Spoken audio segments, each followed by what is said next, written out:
It's the Orioles on Masson. It is an overcast and damp Sunday afternoon in the Bronx, New York, as the Orioles take on the Yankees. Today it's the finale in this three-game weekend series.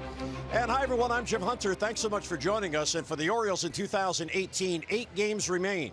And that means 8 more opportunities for the younger players who have joined the team to show what they can do and put their thoughts in the minds of the decision makers, not only for spring training next year, but possibly for an opening day roster spot. And one player, in fact, one of the last players to join the Orioles, is really taking advantage of that, and that is DJ Stewart. He got off to a little bit of a slow start, but he has come on in the last 4 games. In fact, going into today's game, he has a 4-game hitting streak, and he has been on a tear. He is 6 for his last 11. That's a .545 batting average, couple of home runs, 4 RBIs, and he has driven in a run in 3 consecutive games. And like the other younger players currently active, DJ Stewart knows this is an opportunity. It's a good experience for us. I mean, they're trying to get into the playoffs, and just to face a lineup like that and see how they're fighting every single out, and so are we. We're not in the playoff hunt, but it gives us a little bit of an experience of what the atmosphere is like. Everyone is against you. We're at their place, and just kind of give you a feel of what you can expect when we do get this thing turned around, and how we can expect to play in these games. And Jim Palmer, there always has been emphasis on DJ Stewart as a former #1 pick. That goes without saying. But the thing about how he's blending in, he acts and looks as if he belongs, and that's what you like to see. Well, yeah, I mean, you listen to that interview, and the answer is a pretty astute assessment of what's going on here in New York. I mean, the Orioles have lost both of these games, but he, along with the rest of them, you know, a 10-8 game and then a 3-2 extra inning game, 11 innings yesterday, walk off for the Yankees. They've been great games. I mean, these are easy when you got 110 losses or whatever to say hey, we're not going to play. But he's just doing the little things. I mean, here's Friday night. Dave Robertson, who's been around forever. I mean, got 500 appearances for the Yankees or close to it. Curveball, 2-run home run. In the Wednesday game in Baltimore, he hit a Marco Estrada changeup off the foul pole for a home run, and then yesterday. Take a look right here. I mean, here you go, and a little looper off Lance Lynn, but that gets some runs in. Caleb Joseph. So again, this is a game where the Orioles trade 2-0. They would come back to tie it and eventually lose in the 11th. And then right here, Jonathan Holder, first pitch fastball. Come to the big leagues. What has he got? He's got fastball, curveball. You look for it, and not only do you look for it, you hit it pretty well. So. It's a kid that, what did he say? I'm deceptively fast. He stole 20 bases last year. This year had some hamstring problems. So the numbers were down as he moved from AA to AAA. But all in all, I mean, I haven't really seen that much of him. Pleasantly surprised because it looks like he's got a little bat speed. And the one thing about AAA, Jim, as you know, he hit better against left-handed pitching. So we'll see if he gets to play against some of the lefties. Again, as you mentioned, 8 games to go in the season. And when the AAA season ended on Labor Day, he was not called up. He went home. He spent a week at home. And he said that actually helped him because he was able to reflect on what had gone on in the AAA season and carry that over here, and he's done that. Well, I think one of the tasks that you have to do, number one, I mean, talking to Kenny Singleton, who was the #1 draft choice for the Mets, what's it like when you're #1 draft? Was there pressure? Well, I'm a hometown boy. Well, DJ Stewart doesn't have the prototypical athletic body, but he is, looks like he throws all right, made a very nice play on Friday night. So all of a sudden, all these expectations, you work your way through the minor leagues, and because of the ineptness of the Orioles, I mean, and they've been bad in all phases, you do get a chance to talk about what you talked about, a chance to show them what you have. I think that, you talk to one guy, they don't want to bring him up here and embarrass him. He's not embarrassing himself. He's shown a pretty quick bat. He's hit a couple of breaking balls, and he's defended well. And again, I haven't seen his arm strength, but he does hit the cutoff man, and it looks like he has an average or maybe slightly above average arm. So all the things you look for a player when you're trying to get better as a ball club and his organization, he's been able to portray. Yeah, and you could take the opposite side of that. Instead of maybe being embarrassed, now all of these young players, especially those exposed to the big leagues for the first time, they now have a reference point that they can take home as they prepare for spring training next year. Well, that's the way they used to do it in the old days, before they didn't want to start the clock and on free agency and all that. You'd have a good year in the minor leagues, and you'd get called up in September to do exactly what you talked about, to actually see what the big leagues is all about. So today it's the finale of the 3-game series. Orioles trying to salvage 1 game before heading to Boston. We're coming back to Yankee Stadium in the Bronx. Lineups and first pitch are next.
High Southwest. Low fares with nothing to hide. That's transparency.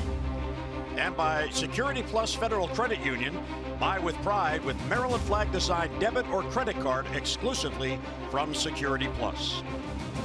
Well, it is an overcast day. It is damp, but the rain has held off. Here's our game time temperature brought to you by BGE Home.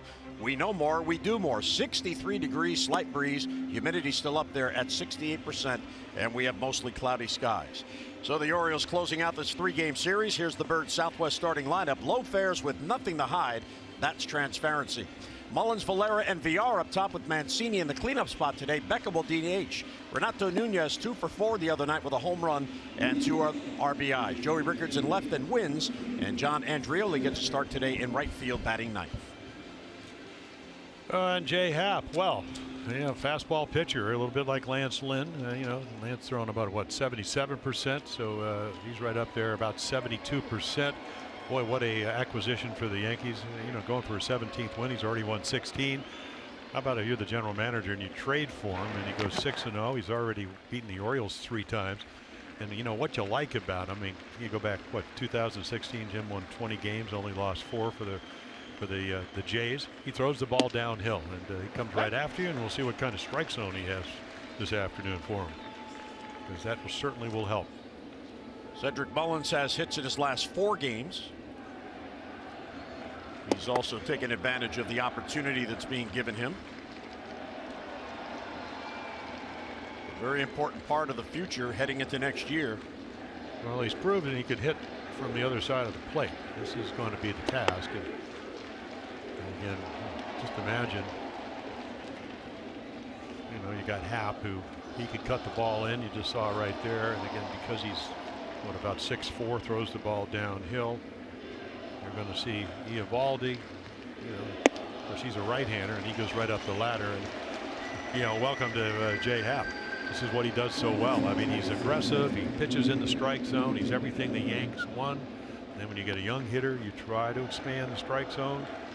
And if you're young, hey, you get called out, chase it up the ladder. Well, he's averaging about 10 strikeouts per 9 innings, so he certainly has that strikeout pitch this year. That's up about 2 from his career average. And here's Breivik Valera, another switch hitter. In fact, the first 3 hitters in the Orioles lineup today, all switch hitters, and Steve Wilkerson, the 4th switch hitter, he's on the bench to begin the game. 1-1 the count on Valera, who's trying to impress. He's 8 for 25 in his last 9 games, so 320 clip. The one thing, he's still looking for an extra base hit. As an Oriole, every base hit is a single. Yeah, and this is his best side of the plate. 3 for 7. Looks like from the other side, maybe not much as much bat speed. And I think, it's funny, Mullins from the left side has all kinds of bat speed. All his home runs, 4 of them have come from that side. And for Breivik, it's okay, probably a natural right-handed hitter that's learned to hit left-handed, to take the break in a ball away, and more of a single hitter. But it looks like he can play a number of positions, and he's pretty steady, and he's a contact hitter. He usually puts the ball in play. Well, there's going to be a lot of competition for those roster spots next spring in Sarasota. Steve Wilkerson certainly will be in the mix. He's another switch hitter. He had a real good game yesterday, although he did get thrown out twice at the plate, but that was because of good throws by the Yankees. Well, that and the fact that Bobby Dickerson, I said, is your arm tired? Because he's waving everybody in. There we go again. So this is what he does, and this is why the Yankees went out and got him. He had a bad stretch early July where he gives up 7, 6, and 5 runs. But again, what you like about Jay Happ is that he throws strikes. You know what you're going to get when you go get a veteran pitcher like this. And again, he won his first 5 starts for the Yankees. That's a nice way to start your pinstripe career, wouldn't you say? Here's Jonathan Villar.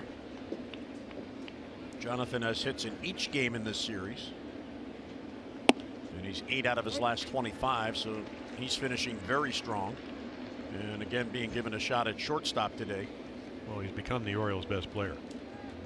All-around player, base running, ability to hit home runs, play second, short, steal bases anytime he wants. You just don't find too many players. Of course, it's not like he didn't do this. but 2016, 62 stolen bases, led the National League. Hurt last year. Not too many guys can steal a base when everybody knows he's going to do it. Take a look at the defense behind Happ. McCutchen, Gardner gets to move to center. Stanton over in right, and Duhar, Echeverria comes over from really Tampa Bay, Pittsburgh, and then the Yankees. Torres, a walker, and then Sanchez getting another opportunity, struggling with the bat and the glove behind the plate. 1-2 on VR, and that's too tight. And this will be a pretty easy day for Gary Sanchez behind the plate, you would assume, because you know it's not Chapman, it's not Betances, it's not even Britton with a bowling ball sinker. You know, Happ throws a lot of fastballs, but you know they're kind of light. Right. You know, it throws it through the hitter to the catcher, and that's what the downward angle allows you to do. Well, he's 6'5", goes about 205, so long and lean. He's a kind of a Cliff Lee guy. You know, Cliff Lee threw the ball, maybe closed a little bit more, but right over his front side. I always talk about pitching. Are you going to be a Ferris wheel or are you going to be a merry-go-round? The merry-go-round guys don't pitch that well. And he strikes out the side to begin the game. So the O's go 3 up, 3 down by 3 Ks. We'll come back. Alex Cobb goes to work in the Bronx.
Here, Yankees are looking for a sweep. O's looking to salvage one before heading to Boston. Here's the Yankees lineup for today. Remember, they're still trying to hold off Oakland to host the wild card game, so a somewhat regular lineup. McCutchen, Stanton, and Voit. Torres in the cleanup spot. Miguel Andujar. What a year he's having, in particular against the Orioles. Walker's at first today, then Sanchez, Echeverria, and Brett Gardner. And Alex Cobb, you know, he's had the cut and the blister on his hand, so he's back to splitter. Boy, what a second half he's had. You know, 6.41 ERA early on. Now it's since the All-Star game, a little bit over 2.5 runs a game. The splitter has really made the difference. You know, but then in fact, late start, and we can go right through the whole minutia of what went on. But you know, didn't sign until March 21st. Wasn't in shape when the season started. Really struggled. Of course, he's not pitching for a club that wins a lot of games. They don't score him a lot of runs, and he's right at about 3.43 runs a game. But he's really pitched well. You know, better velocity, better movement, better command, and then the splitter sets it all up. It's yeah, big curveball to go with that. McCutchen swings through a fastball. McCutchen was acquired by the Yankees as insurance for Aaron Judge. Judge was out for quite some time because he was hit by a pitch on the wrist, and he had to work his way back, and they got McCutchen just in case. Judge missed 45 games, and he looks like he's okay. Although he has just 3 hits, Judge does, in his last 19 at-bats. So McCutchen, a veteran presence who can play left field, right field, and of course at one time he was one of the best center fielders in the National League. Well, he could play center field now. You know, a little bit like Adam Jones. Adam has no problem in center. They look at some of the metrics and they go, okay, you can still help us, you can still play, which is what he did for the Giants and now for the Yankees. Adam with David Hess on the bench. And the other thing, they didn't know that Brett Gardner was going to, you know, hit 237 this year. So again, you know, I mean, it's not. He's in the lineup today. We saw him play well on Friday night. Aaron Hicks has been walk off yesterday. Hits a ball, faked everybody out. You know, hit a ball off his ankle, and the next pitch is the double into the corner. He had no problem running. Uh-oh. Alex Cobb already maybe having problems with that finger. Mark Shires and Buck going out.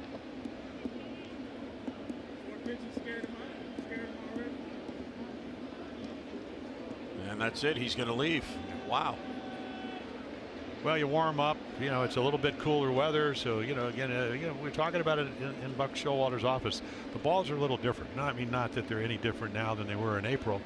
But take a look right here, and then you just see him hesitate. And boy, the minute you start doing something with your, if it's your knee or your ankle or your finger, that's when you hurt your arm. So we're going to have a pitching change. You get all the time you need. You know, and again, you know, Cobb has had that kind of year. I mean, you come in once again. I mean, early on didn't pitch well. Still doesn't win a game. 5-15 record. You want to be out there. So thought he could do it, and it's probably broke up. So Mike Wright, who's coming off a couple of 2-inning scoreless schemes, will come in and get all the time he needs to get loose. So that's too bad for Alex Cobb. His first start since September the 11th, and he does not make it through one batter. So now Mike Wright will come on. He'll have as long as he needs to get loose. We'll take a break.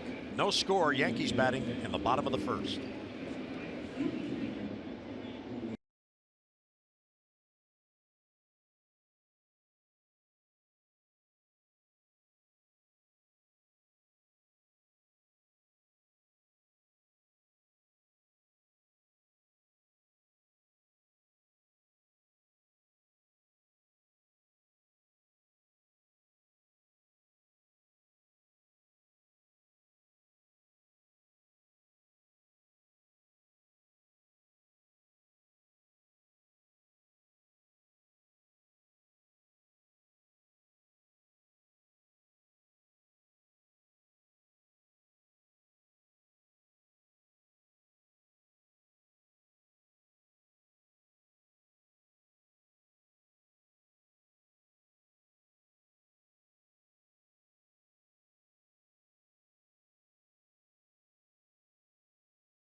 Be like a semi-start. Probably the good news, you know, a lot of he has a little bit of experience. A lot of times with young guys, you go, they don't tell you you're starting till probably what an hour before the game, so you become a reliever to a starter, and this is kind of one of those things. So certainly, you know, he ran in the outfield, did some throwing because I was watching him, warmed up in the bullpen yesterday. So not your ideal way to prepare for a start, but again, that's what the blister does. Certainly capable of starting. I mean, he's got 3 pitches, actually 4. And, you know, it's kind of been an up and down year for him. Wouldn't you say, Jim? I mean, it looked like he didn't have a lot of velocity. Then boy, his velocity went up to 95, 97. Then it kind of come down. Now all of a sudden it's been a little bit better. Last 4 innings, only 2 hits. 2 innings and only 1 hit against the White Sox, and then against the Jays in Baltimore pitched well. ERA has come back down again. And meanwhile, they won 4 games and lost 2. So, you know, fully capable of giving you 3 to 4 innings. But again, in the Yankee Stadium against this lineup, that's always a test. So the Orioles and Yankees closing out this weekend series, and the Orioles actually played very well this weekend. They could have won both games. Yankees happen to get the bigger hit, but you see the Yankees batting average wise have out hit the Yanks, a little bit behind in the runs. Runners in scoring position numbers for the Orioles have come up. Home runs about even, but the main difference in this series, you see the starter ERA 8.31 for the Orioles in this series. And now we'll get a look at our Maryland Live Casino inside the numbers, and here is the season series. At one time it was 6-6, but the Yankees have won 6 straight. Yeah, and of course the Orioles came up here in April and won 3 out of 4, one of the best series they played all year long. And You know, again, I mean, this is what the Yankees do. They're second in runs. They lead the world in home runs with 251. So again, you could see that the one thing, the runner in scoring position number, they're lower than most of the high offensive teams. Whether it's Houston at 285 and the Red Sox around 290, they're at 248. The Orioles all year long have struggled for runs with a couple of exceptions. So again, you know, and then here at the stadium, I mean, these are must-win games for the Yankees. Absolutely. You know, so they're still with Oakland only 2 back in the wild card, and they asked Aaron Boone, what's more important, having your pitching set up or have the wild card here at Yankee Stadium? He goes, well, it's really both. Right. But the only way you care about your pitching being set up is if you win the wild card, and it's probably he feels, listen, we can win anywhere, but hey, we want to get the home field advantage, and that's why this game is very important. So Mike Wright inherits a 2-2 count on Andrew McCutchen, who's leading off here in the first inning. Wright last pitched on Wednesday and picked up a win. 3-2. All 3 outside. 2 scoreless innings in relief against the Blue Jays, and the Orioles came back and won that game.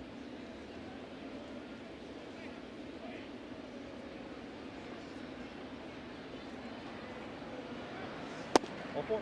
And then ball 4. Yeah, take a look at the defense. Rickard Mullins with Jones getting the evening off, and then Andrioli, he'll take his place in right field. Nunez and Mancini on the corners, Villar, Valera, and then Austin Wynns hit his 5th home run. First home run since, or actually his 4th home run, but his first home run since August 5th.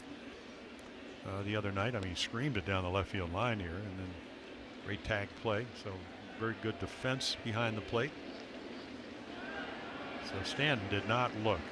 He did not look good at all yesterday. It looks like swinging through pitches, pulling them off. So they get him up there hitting second with Judge taking the afternoon off. All out. So Mike Wright falls behind after walking McCutchen. Stanton 8th in the American League in home runs with his 35, and he is 8th with 93 RBIs. And he can throw in the doubles. 31 doubles. And he strikes out a lot, and he walks a lot. 206 strikeouts coming in.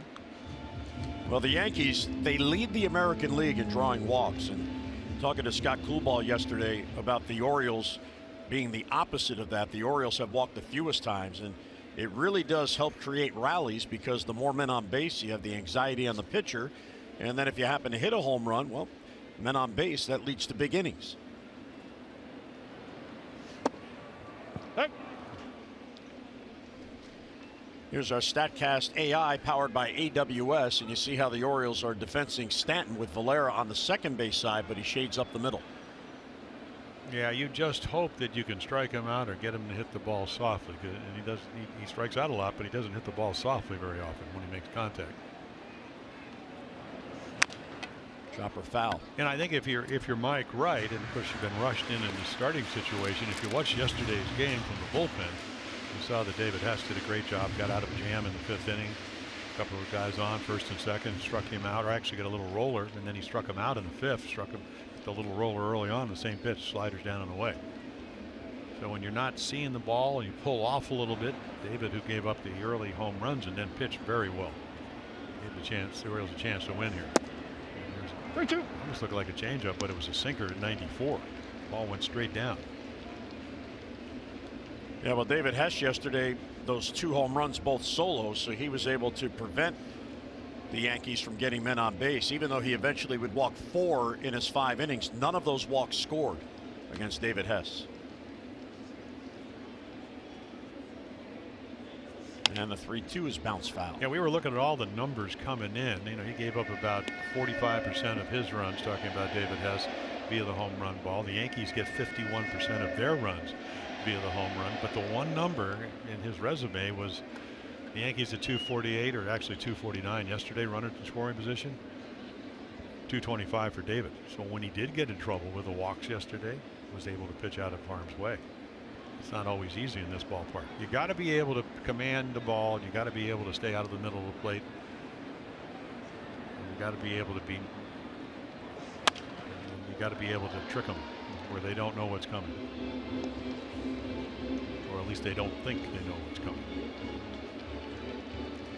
That's a great thing about hitting. I mean, if you're not afraid of striking out, and Stanton with 206 strikeout, he's not shy about being aggressive with 2 strikes on him. You can look for pitches. A lot of the great hitters that I played with, whether it was Brooks Robinson or Frank Robinson or Boog or Paul Blair, Eddie Murray, Cal, all those guys, they look for pitches. And another walk, so back-to-back walks to begin the first inning. It was an 8-pitch at bat by Stanton. He kept fouling off the good pitches, and now takes a walk. Yeah, I think Roger McDowell's going to run out right now and say, "Come on, you know, I know that." Again, I mean, it's just like mental shock. Sitting in the bullpen, you have no idea. You don't want to be pitching if you're a long man early in the game, but all of a sudden you're starting. Come on, you got to trust your stuff, and that starts with strike 1. Well, the Orioles heading into Boston, the only starter that they have listed is Dylan Bundy for tomorrow. It's TBA Tuesday, TBA Wednesday, and Jeffrey Ramirez has been named as the starter on Wednesday. And Buck was asked, well, what about Tuesday? And he said, well, we have to get through today. And I'm sure in the back of his mind, what if the finger of Alex Cobb doesn't cooperate? And it didn't. He didn't make it through one batter. So here's Mike Wright today, and there's a good chance you might see Jimmy Yacabonis today. And if both of those pitch today, they're knocked out of the consideration for Tuesday. Well, yeah, and that's why you like to have him throw the ball over, even if he gets hit. I mean, you just never know what kind of stuff you have unless you'll throw it over. And, you know, and again, if the hitters hit it, then you say, okay, not only do I need to throw it over, I need to make better quality pitches. But, I mean, I played for a manager that loved the base on balls when our guys were hitting. That's Earl Weaver, and hated it. I mean, hated it when you were pitching, because it's a free pass. Even though sometimes you earn it. A lot of extra base runners, and here is Luke Voit, the sensation acquired from the Cardinals. He was blocked in St. Louis. The Yankees picked him up, and he has really come on here. In fact, he's homered in the last 4 games. He's hit 4 home runs, and he has 11 already in just 32 games for the Yankees. And he's hitting the ball so well, he's no longer platooning. He plays pretty much every day. Today he's DHing, but mostly at first base.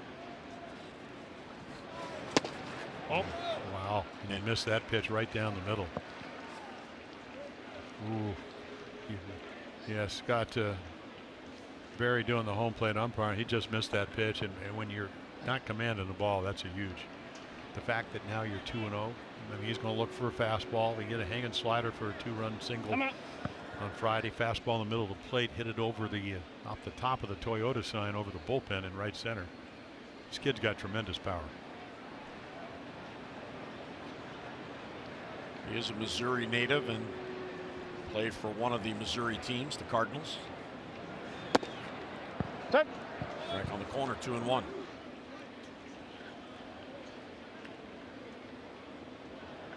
Oh, he's 9 for 19 with 4 home runs and 10 RBIs and minimal at bats against the Orioles, so they know what he can do, and he can hit the ball out anywhere. We saw that in Baltimore, saw it here yesterday. And again, I mean, when you have a guy not commanding, I mean, I understand what Austin Wynns is trying to do, but if you're going to try to pitch up and in when you've walked a couple of guys with your fastball and you throw it out of the zone, now you get into another hitter's count. Sometimes you just have to. I mean, you watch batting practice, balls right down the middle. They know what's coming. They pop them up, line out. You got to throw a strike here. And he doesn't. And he has walked the bases loaded here in the first. Well, that'll get your manager pacing. Well, the Yankees leading the league in walks. If you're not going to throw strikes, they'll gladly just take the base. They're closing in on 600 walks for the season. They're at 598 with the 3 here in the first. So McCutchen to third, Stanton to second, Voit to first for Gleyber Torres. Just imagine if you're playing defense. Now again, I mean, he's got a partial excuse. He didn't know you're going to pitch, but hey, that's what a bullpenner does. Come in and try to throw strikes. Got to make your defense work. Preferably without the bases loaded, but that's the case here.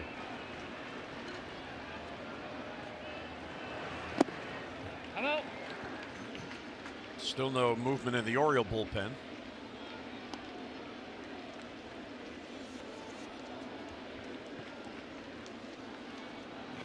Gleyber Torres batting cleanup today. Middle infielders are hoping for a ground ball to turn 2 here. Orioles would gladly give up 1 run if they could get 2 outs.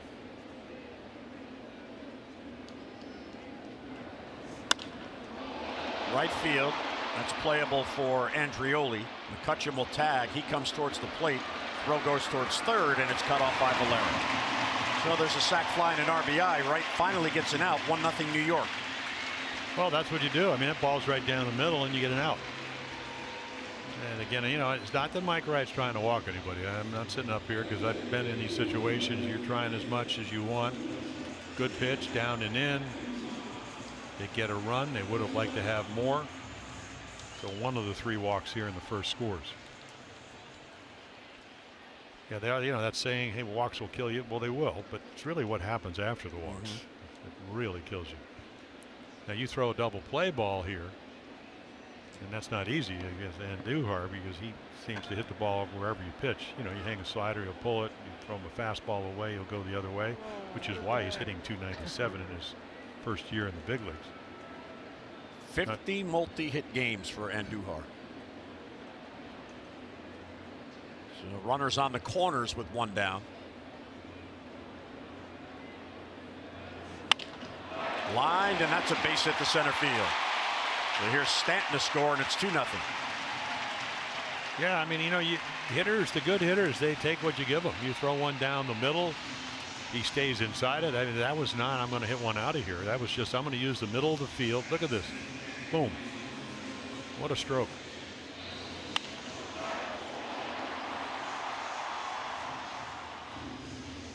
And probably making the minimum salary. You know, probably under $600,000. You could get a guy that you can plug in.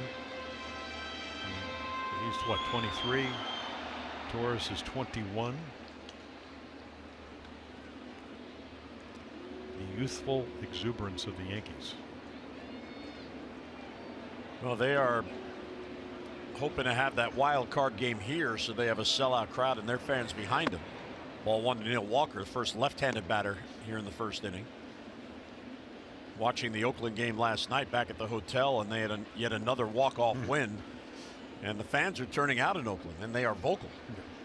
So that's a big, big difference. Plus, there's also the travel difference. And then if you do win the wild card game, you know, whether you're the A's or the Yankees, you got to go to Boston. Right. So you don't get to set your pitching up. You know, Severino pitched the wild card game last year and was not very good. I mean, the only good news for the Yankees, Urban Santana was worse. So they would end up winning that game. You know, Tanaka was not very good against the Red Sox, even though he's pitched pretty well. So you got to come up with a guy, and then he's got to win.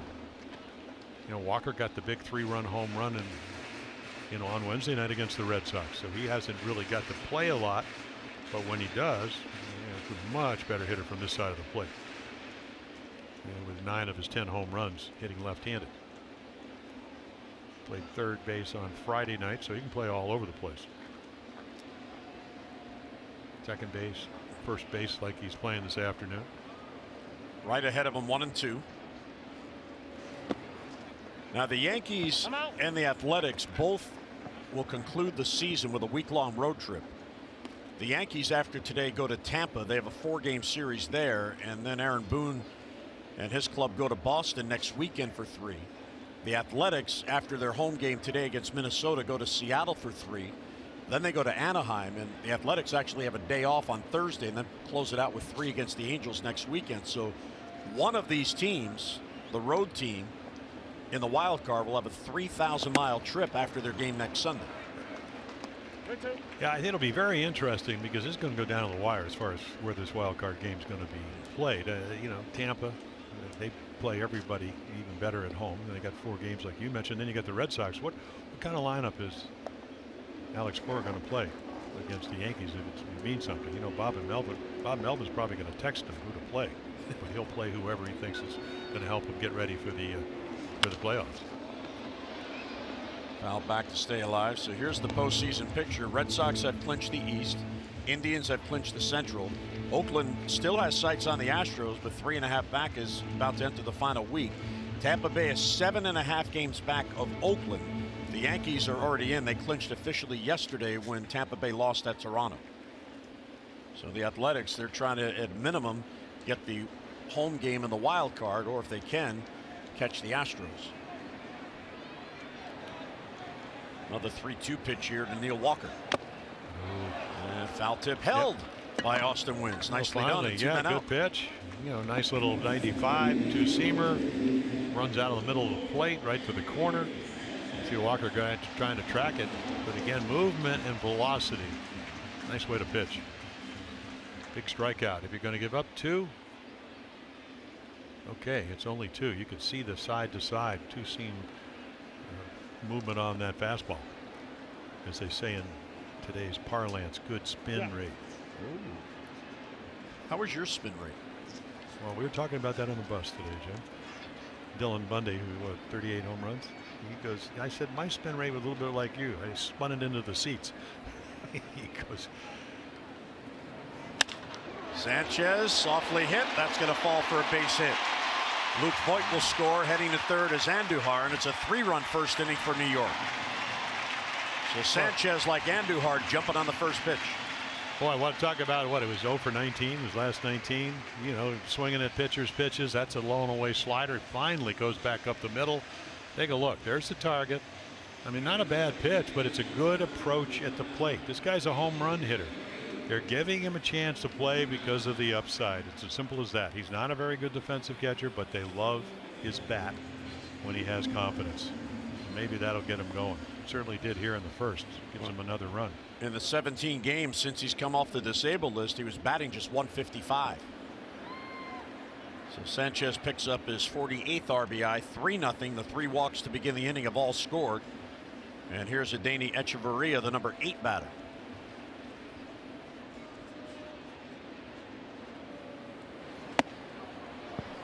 Strike on the inside corner. Echeverria also picked up for insurance at shortstop. Didi's had a couple of injury issues this year. Today getting the day off. This is the first we've seen Echeverria here. Of course, we saw him earlier in the year with Tampa. There's another base hit to right field. No, it hangs up for Andreoli. Nicely done by Andreoli. So the Yankees send 8 men to the plate. They score 3. We head to the second in New York after Andreoli ends the first.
Dundalk.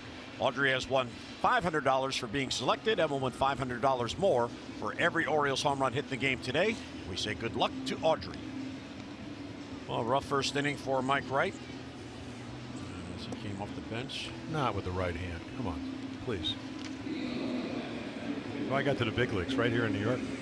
Harry the Capper King, left-handed pitching coach, said, Jim, do everything with your left hand.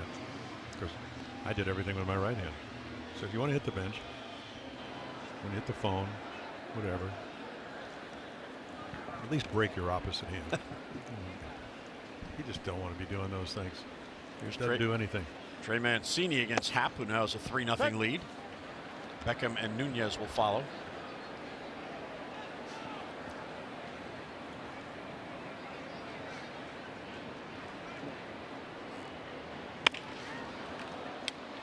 Fly ball to left, easy play for McCutchen. And one down here in the second inning.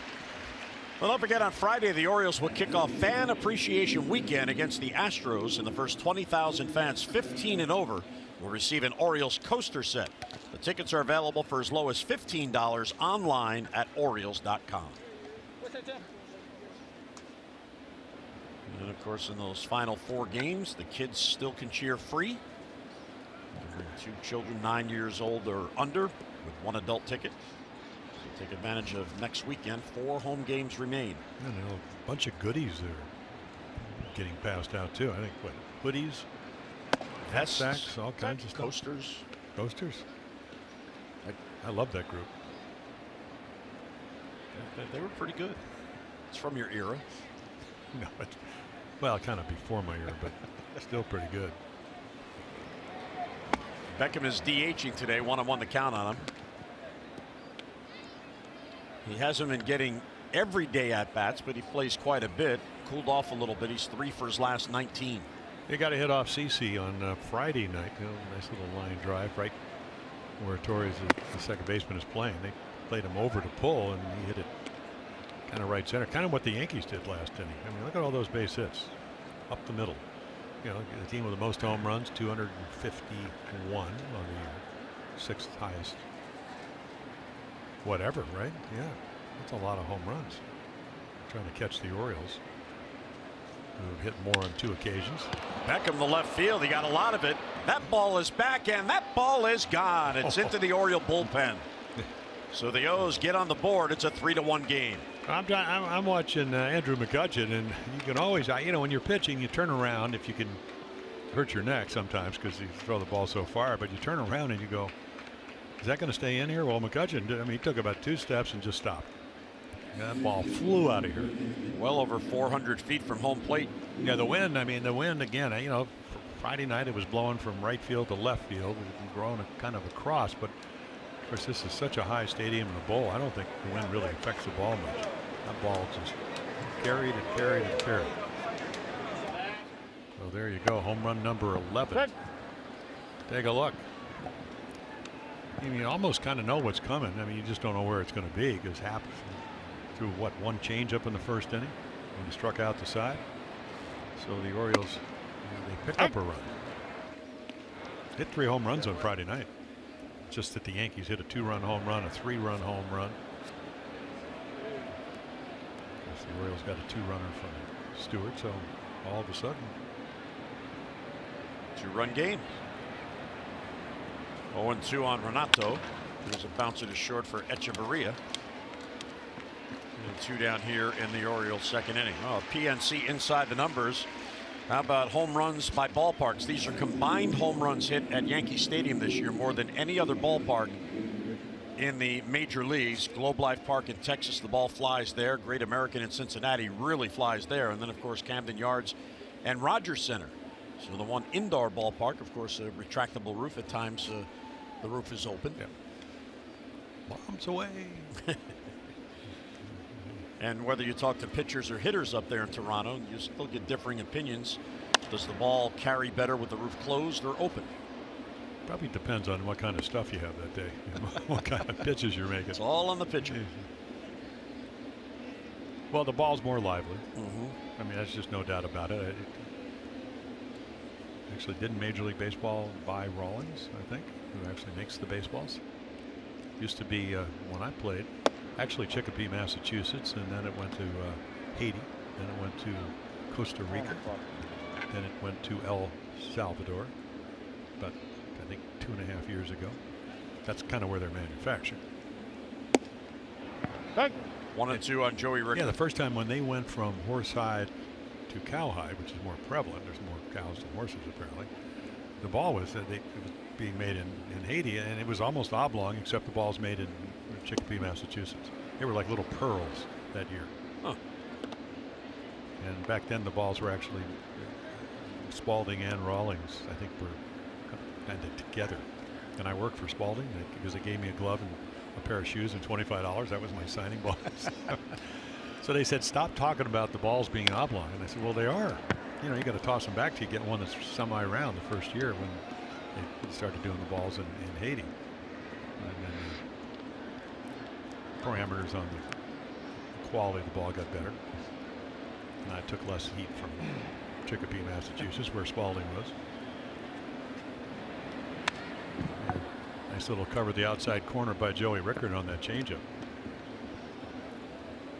Joey getting a start in left field today. Buck Showalter loaded the lineup with right-handed bats because Jay Happ is so tough on lefties. Lefties batting just 163 against Jay Happ. Righties are only 240, but the big difference is in the home runs. He's allowed 25 home runs, and 23 have been hit by right-handed batters. Kyle Seager of Seattle went deep on him from the left side May the 10th, and his now teammate Brett Gardner, who's in center field today, went deep against him July the 7th when Happ pitched for the Blue Jays. Popped up back this way. And Rickard having a stubborn at bat.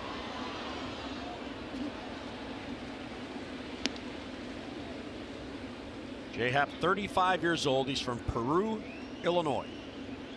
In his 12th season, and it looks like the Yankees would like for him to stay here. He's a free agent at the end of the year. It just depends on what he commands on the open market at the age of 35. Rickard to left field. That's going to fall for a base hit. That was some at bat. Joey's thinking two. He's going to try for two. Here's the throw. He is safe. Head first slide. Good hustle there by Joey Rickard to get into scoring position with two down. Yeah, they have a pretty good scouting report on Andrew McCutchen because, and again, as a left fielder, to cut that ball off, he actually had to go away from second base to make sure it didn't get by him. So again, you know, it's just a strike, 2-2, maybe a little cutter or whatever, but he hammers it. So watch McCutchen. Now he's going farther away, and right here, no hesitation because they know who's catching it, who's playing left field. So a hustle double, trying to decrease the 2-run lead right now. Maybe add another run here in the second. RBI opportunity for Austin Wins. Fastball right there for a strike.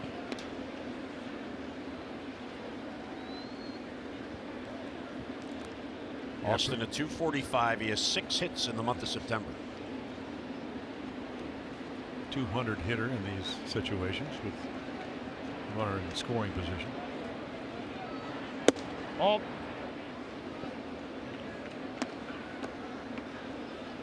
Wins is 0 for 4 against Jay Happ.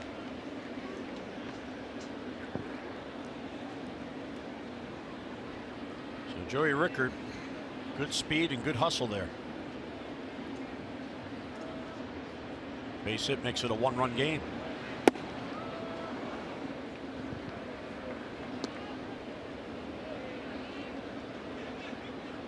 Yeah, I think it's almost like somebody has told Joey Rickard, you want to stay in the big leagues, you want to play here, you got to be a little bit better base runner, you got to steal some bases on occasion, which he's done.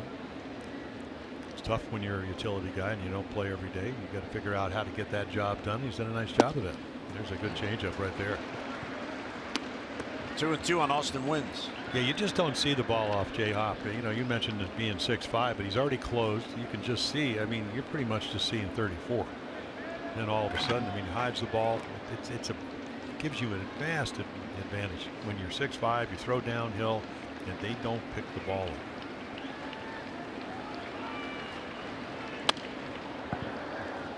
Again, Scott Berry will have a big part, the home plate umpire, and whether he'll give him that inside pitch. Happ has been around. He was drafted by the Phillies out of Northwestern University way back in 2004. He has pitched in the big leagues for the Phillies. Then he was traded to Houston. Houston traded him to Toronto. Then he went to Seattle. Seattle traded him to Pittsburgh. Then he went back to Toronto as a free agent. And now here with the Yankees. And he gets Austin Wynns to end the second. So the Orioles do get a run, but they strand Rickard at second base. Tim Beckham comes up, gets a fastball down the middle, and he got into it. His 11th home run makes it a 3-1 game in New York.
College. Let's open up that MLB notebook. How about back in 1947, prior to a game against the Giants at sold-out Ebbets Field, the Dodgers staged Jackie Robinson Day. The Brooklyn rookie who endured much grief that season as the game's first black player in modern times. He was very moved when his teammates crowd around home plate and joined him there to celebrate. Of course, he was the Rookie of the Year that year in the National League back in 1947. .297 batting average, 12 home runs, and 48 RBIs. He also stole 29 bases. And the speed aspect was something that he brought to the major leagues, which then was duplicated and carried on. So Branch Rickey made the decision. He signed Jackie Robinson, and Jackie forever changed Major League Baseball. What did he ever? He picked somebody and that he knew could take all the verbal abuse, physical in some sense. Yeah, and 2 years later, MVP in the National League. So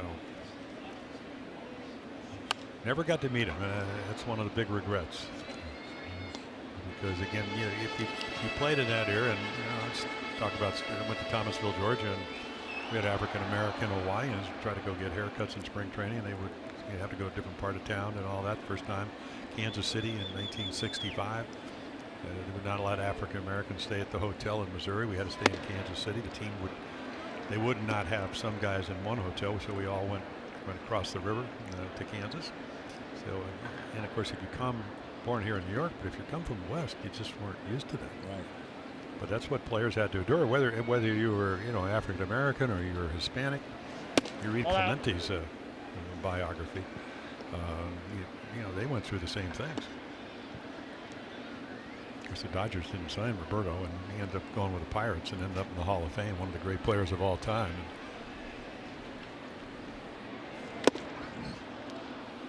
And another foul tip held by Austin Wynns. So there's a strikeout. That's number 2 for Mike Wright. And one away here in the second inning.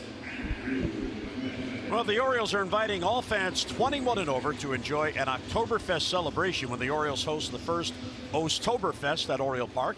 It comes up on Friday. Special ticket packages include an exclusive pregame party featuring a variety of Oktoberfest-style beers. You get a limited edition 22-ounce Ostoberfest ceramic beer sign and a game ticket. So for tickets online, Orioles.com/Ostoberfest.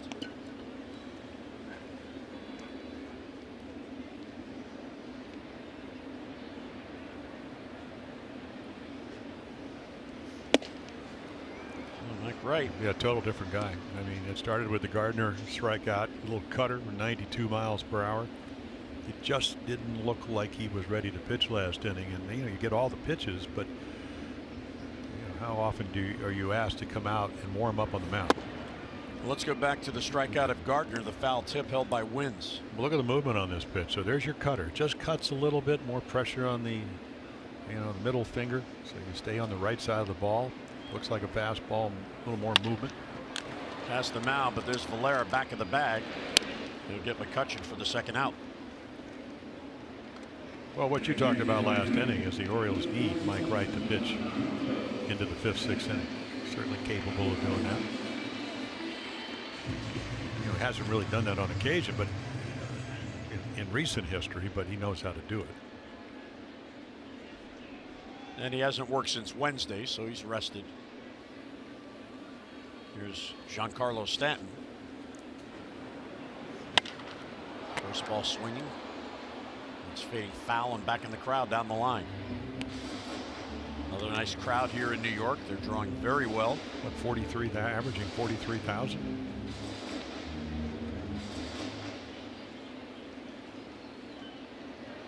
Well, they're hoping the next game they see here at Yankee Stadium is that wild card game.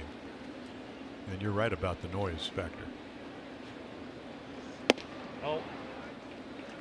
96 upstairs. 1-1 on Stanton. Yeah, if you're a scout sitting in the stands, you're going, who's this guy? Because it's totally different than last inning. He just didn't seem, whether it was feel or readiness or whatever you want to call it. It's another great pitch. It's going to be a tough play for Mancini. And Mike Wright gets there just in time to get Stanton.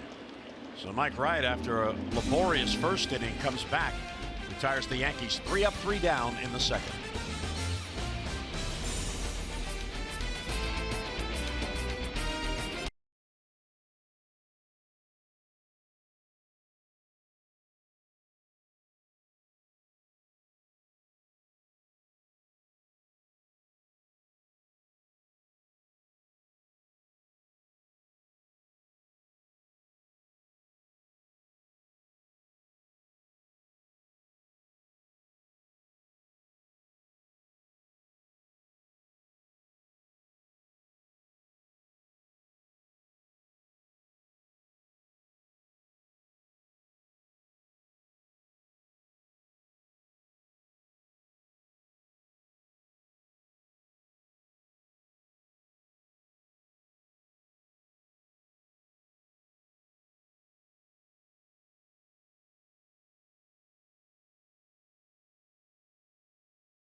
Make today the day. By visitannapolis.org, create your moment at visitannapolis.org. And by Nissan, choose Nissan today for great offers on our most exciting lineup ever. Shop ChooseNissan.com. Yankee Stadium in New York, on Jerome Avenue, 161st Street, by Mariano Rivera Boulevard there. Rose fan on the right, Yankee fan on the left. Going back to Manhattan last night after the game on the subway, I saw 2 couples.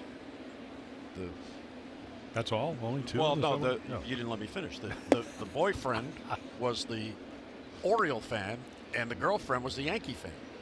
And I was thinking, wow, it's got to be complicated when you're at the game. There were more than 2 couples. That number 4 train was packed. I can imagine. Yeah. A lot of single people. Well, you.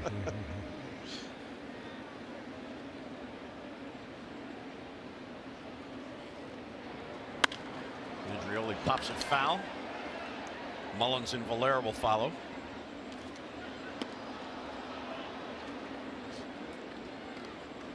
J-Happ looking for win number 17. He's made 9 starts with the Yankees, and 7 are quality starts. Can't ask for much more than that. Yeah, like we said, won his first 5, 6-0. Looking for win number 17 on the year. But he's coming off a no decision, but he went 6 innings against Boston last Tuesday and only allowed an unearned run, just one unearned run. But they won that game. And, you know, at that time, I mean, this is all about the wild card for the Yankees. You know, you talked about the fact that, I mean, the Yanks, why these are such big games against the Orioles. The Orioles had come in, winning 4 out of the first 6 here. So now it's even at 4-4 on the road. But, you know, when you talk about the Yankees, they're 1-5 in Tampa, and they're 1-6 in Boston. So you check out those numbers, and that's the 2 cities they're going to. Now, they got everybody back. Because Judge was out from July 26th to September 11th. So he's back, not playing today. So they need to win today. And then Oakland, they go where they're going up to Seattle, where they are 2-4 on the year, and then they're 3-3 against the Angels. So, but the numbers favor them to maybe catch them, and you never know. Well, and you know, because of the division rivalry, 3-2 on Andreoli, and there's ball 4, and that's a real good at bat to get on base. So leadoff base runner here in the 3rd. Well, mark it down next Saturday as part of Fan Appreciation Weekend when the Orioles take on the Astros. First 35,000 fans 15 and over will receive an Orioles puffy vest. That's the final Saturday of the regular season, so don't miss out. Tickets are available for as low as $15. Get those tickets at Orioles.com. They gotta have a puffy shirt one, you know, like a Seinfeld puffy shirt. It could be a. I remember that episode. Mullen shows bunt, takes it high. Well, everybody is anticipating that, you know. Andujar is he plays in on the grass when he plays, especially from the other side. Dropped a bunt down the other night in the 10-8 loss. It was one of the best, and they were looking for the bunt. They still couldn't throw him out. If you're going to go here, you're going to probably try to push it by half. Will fall off a step or 2 towards third base. But Walker's coming off first base hard. That one in there for a strike. But just the fact that you will feign a bunt brings everybody in. Makes it easier if you do hit a ground ball. Cuts off the angle for the infielders. And then again, if you're the middle infielders, you're going to probably play a step in because of Mullen's speed. That and the fact you're trying to turn a double play. Out. Of course, then you got tremendous speed with Andreoli over at first. Base stealer in the minors, but he's not going to be running on half, 2 runs down.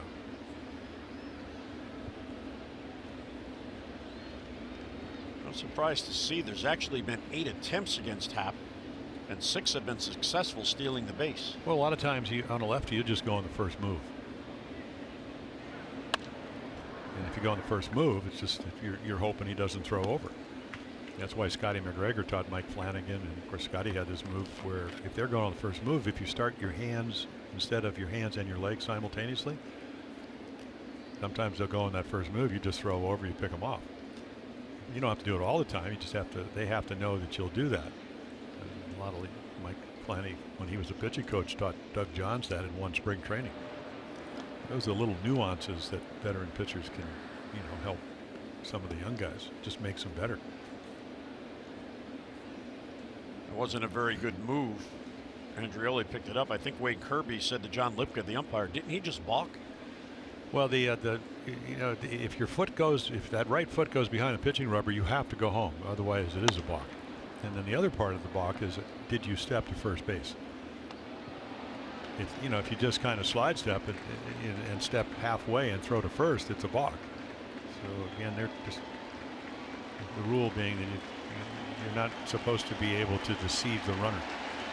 The good lefties, they kind of hang that leg. It's kind of right on the pitcher home plate side of first base, and they can go either way, depending on what the runner does. Good at bat from Mullins here as he works the count full after Andreoli drew a leadoff walk.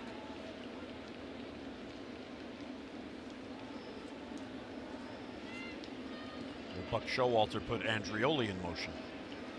Oh, I wouldn't imagine so here. Just make sure that he goes home. This will be the 7th pitch here to Mullins. He does not go. And it's lifted to left field. That's playable for McCutchen. And one away on the fly ball to left. Well, coming to the Yankees, of course, so much history here with their pitching. And here are pitchers undefeated with an ERA below 2.5 through their first 9 starts with the Yankees. This goes back to 1913, and Jay Happ has joined this list. Whitey Ford, Tommy John, and Nick Cullum. Way back in 1916. Yeah, you know what he ended up that year? Cullum. 2.05 ERA. I think he went 13-6. He slumped. Well, he couldn't keep up the pace, apparently. Of course, apparently not. Well, but look at it this way: it's a lot better than start out 0-7. That's true. You know, back in those days, you're not going to be around delivering milk. You get to know all your neighbors. Delivering milk at 6 in the morning. You start out 0-7 back in 1916. Dead ball era. Of course, you might have pitched in bad luck. 6 a.m. delivering milk, huh? Well, maybe more than that. I think earlier than that. Don't you remember they had the little thing? Oh, absolutely. Yeah. I remember. Well, somebody had to put the milk there. There was a milk box on the porch. Yeah.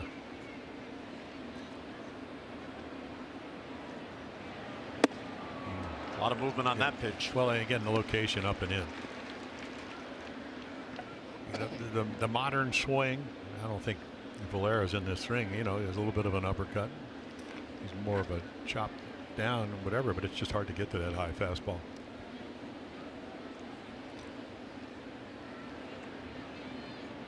I'm going to try to go there once again. Center field in the air for Gardner. Yeah, Breivik Valera is one of those guys. If you're a hitting instructor, I used to see Bill Robinson do when it was the Mets. When the Mets had all the great teams, and you had Wally Backman and even Ron Garheiger, and every time they hit a fly ball in batting practice, they'd go on the ground, kind of just remind them your fly ball is going to get caught. So you got to hit line drives and grounders. Let the big guys uppercut. Let them have the the 26-degree launch angles or whatever you're looking for. But the fleas, the little guys, know your game. Yep, exactly. Well, we were talking earlier about Scott Kuhlbaugh and the lack of walks for the Orioles. One of the things we were talking about, the Orioles are also last in overall on-base percentage, and what you need is table setters. You need guys that understand their game. There's Joey Ricker with Scotty on the bench. The more you get on base, you get to the pitcher, it elevates the pitch count, and then when you do hit those home runs, if men are on base, it leads to big innings. The Orioles have hit 117 solo homers this year out of their 182. Well, Mullen's still learning because, again, he's been in the big leagues a month. The guy at the plate right now, Valera showed me as a former pitcher, he takes pitches, he's got a good eye, he can hit home runs, he can steal bases. 31 of them, only been caught 4 times. He's your ideal leadoff hitter. But then again, you have to have guys hitting behind him. And at the end of the day, it's great to look at all these young guys, as you know, and give them a chance and all that. But for the Orioles to get to the next level, get back to playing competitive winning baseball, how are you guys compared to the guys you're playing in the American League East? So that's the challenge for this organization, and it always has been for everyone. Okay, hey, they're the best of our guys, but can we beat the Red Sox and the Yankees? And, the biggest story in the American League East, and other than Oakland and baseball, at least in the American League, is what Tampa's done. Yeah. They have the same record as the Cleveland Indians leading the American League Central. They're tied for the division leading lead in the American League Central Division that they're playing. Yeah, exactly. We'll see, and that's the challenge this offseason. We know what the Orioles have in the system, the players that aren't here yet, and I'm sure some of them will be given a look in spring training. Some must be added to the 40-man this offseason. Others do not yet. 15 players came back in the flurry of trades up to the trade deadline. I think VR is probably the only lock at this point to be in the opening day lineup next year. And the advantage that VR gives the Orioles, another sort of first to keep Andreoli close, is that depending on what other moves they make or who they think might be ready in the system, VR can play either shortstop or second base. So if the Orioles get a player to play either of those positions, VR slides over to the other. And that's a nice advantage for the decision makers going into the winter. And there's going to be bargains out there too, right, as we saw this year. And you mentioned Tampa, and you look back to what they did, and it's actually the past 2 off seasons. they were accused of just dumping salary, and what they were doing was they were making trades to get players that fit their system. And you know, you go get a Joey Wendell and players like that fit right in, and he's versatile and he goes with the pitch. They have a lot of foul line to foul line players. So they're not hitting the home runs they hit last year, but they're scoring more runs. Well, yeah, they let Logan Morrison, you know, he had 38 home runs. You know, he hit about 168 with runners in scoring position. They go, nope, a little bit too expensive for us. I thought he'd actually would help Minnesota, because I thought all the moves that the Twins made after being a wild club team last year would help him. And Odorizzi didn't pitch up to his capabilities. They let him go from Tampa. So again, I mean, it's a land of opportunity, and it's also a land of opportunity whoever is making the decisions, because there are going to be a bunch of players out there. So there. Andreoli goes to second on the second walk this inning. This is not exactly what Happ wants to be doing. He didn't want to walk Andreoli leading off, able to get Valera out. So now at least you have with one swing. And you got to remember, in Yankee Stadium, and if you watch the Yankee games early this year, when it was the Red Sox early this week, they were by 4 home runs in that series. Pop flies down the right field line. You know, 300 and maybe 30-foot fly balls. Mancini knows how to do that. So with 2 down, the go-ahead run at the plate. And there's a strike. So Jay Happ, that was his 65th pitch. And here are the splits in these situations. Well, this is why he's trying to win his 17th game. I mean, the numbers are pretty good all the way. It doesn't really matter what the case is. He's about making quality pitches. I mean, you could see Trey Mancini. He's looking up and in, and he threw that ball right on the corner. And there's the changeup. So he gets ahead, and now, if you're a good pitcher, you figure, okay, now I can pitch on my terms. I don't have to be in the middle of the plate. I can throw the strike the ball. I don't have to make sure it's in the strike zone because I'm behind the hitter. And maybe, just maybe, I can get Trey Mancini to chase. Tried to get him to chase, but he wouldn't do it. Well, another changeup. Well, it kind of started, didn't it? Start with Guidry back in '78. Every time you get 2 strikes on everybody would kind of get on their feet. I think he went 25 and 3.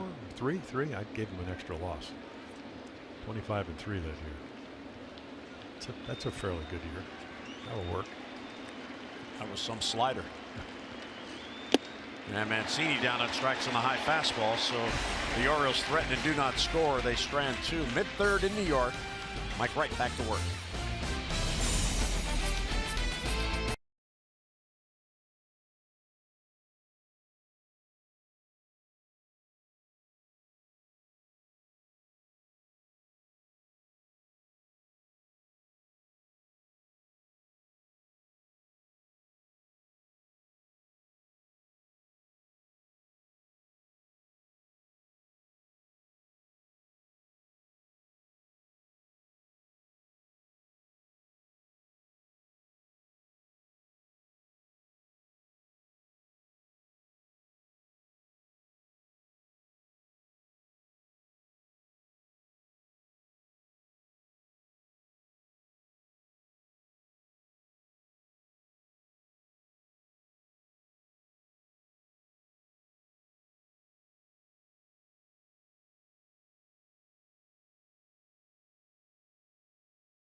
#1 overall pick in the draft next June, and this is an unscientific survey, but many of the scouts that we've talked to believe that one of these 2 players will be that #1 overall pick.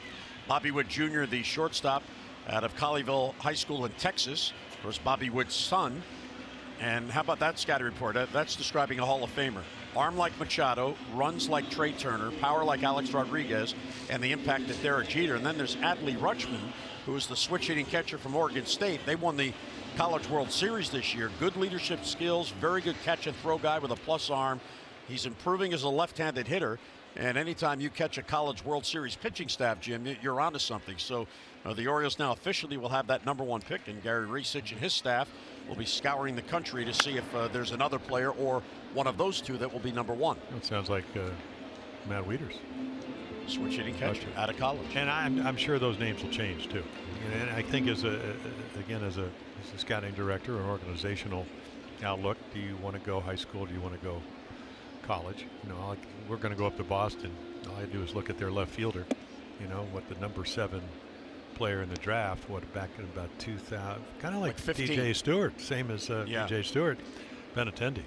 I mean, he steals bases, he hits home runs, he can play left or center in the big leagues in less than 5 months for limited bats. The end of came out of college in Arkansas. Yeah, so he was in Arkansas, 7th guy picked. So again, which direction are you going to go in? Well, and I talked to a scout in the press room at home before we left on the road trip, and the general opinion out there, and of course we don't see all these players, but what's popped up off the bat of Luke Voigt, and Mancini waits, and he's got it. But this scout said, in his opinion, there are 6 different players that could be good enough to go #1 overall. Yeah, so it all depends on what you're looking for. You get to pick from them, and it's not only that. You get to pick. You also get to pick #1 in the 2nd round, and the 3rd round, and the 4th round, and the 5th round. But do we really know who our scouting director is going to be? They may make some changes. You just don't know. But somebody's going to have to make the choice. Here's Gleyber Torres. It's like, didn't Tampa have like 7 picks in the first 89 player, and then apparently it didn't go well. And yeah, they do a pretty good job of drafting young people. So, see, and that's an organization, they like high school draft picks, especially pitchers. I kind of like being a high school. I was a year before the draft, but I was a high school guy. McNally was a high school guy. I mean, back then they didn't have a problem doing it.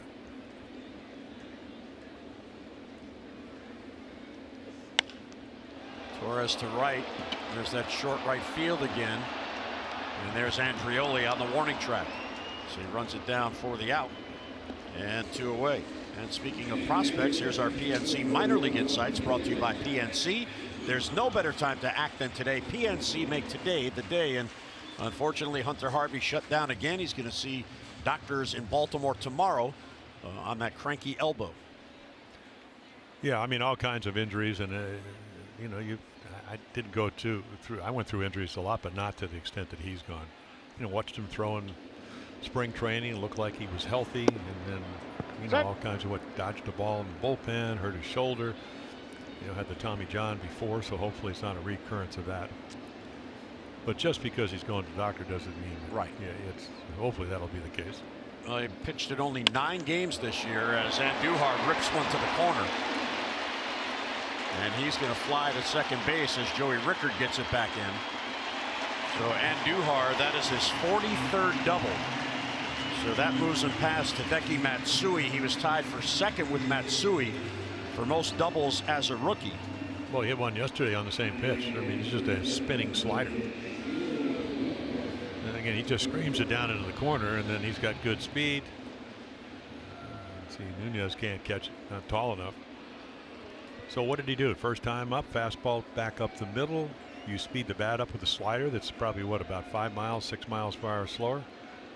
It becomes a pull guy. That's the way you hit. Use the middle of the field. Hit the quality pitches. Certainly he's done that as he's closing in on 300. So it keeps the inning going. Wright had retired 6 in a row. Let's get a look at our league leaders brought to you by Coons. When you're talking cars, you're talking Coons, and here are the doubles leaders. There's Alex Bregman having an MVP caliber year for the Astros. With 43 doubles, that's now 2nd most of any rookie in Yankee history. Joe DiMaggio back in 1936 had 66 doubles as a rookie. Andujar 2nd now with 43.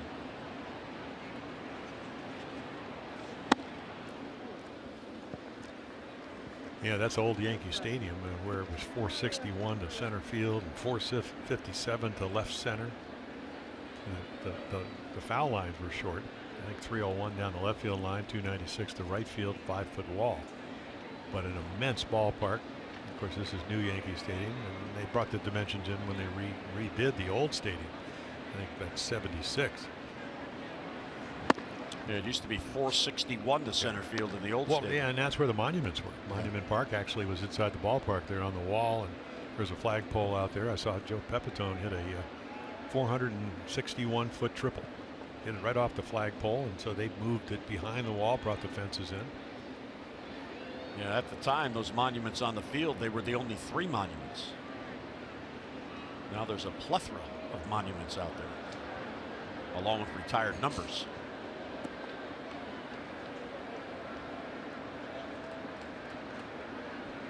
They are fresh out of single-digit numbers in this franchise.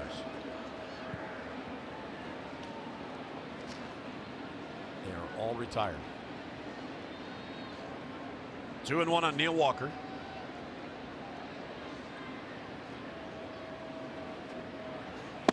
You know, to give you a further idea of just how special the season is going for Andujar and Torres, they've now combined for 109 extra base hits.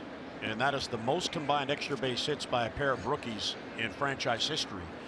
And the record they broke was held by Lou Gehrig and Earl Combs way back in 1925. I mean, you're talking about a special kind of year. Yeah, both internationals signees. Grounded to Mancini, plays a nice charity hop, and he'll take it himself. So Mike Wright works around that 2-out double and gets out of it. We are through 3 in New York. Yankees with a 3-1 lead.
Drive Route 4 Toyota. What drives you? Visit buyatoyota.com for great deals.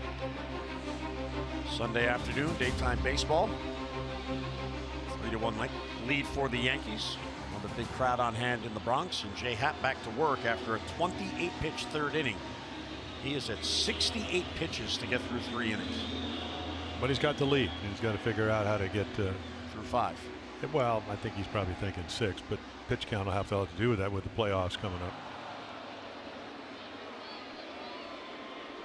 Well, he'll probably get one more start in the regular season. He would be scheduled to pitch Friday in Boston, the first game in that series.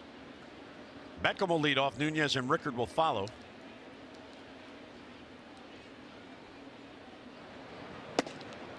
Six.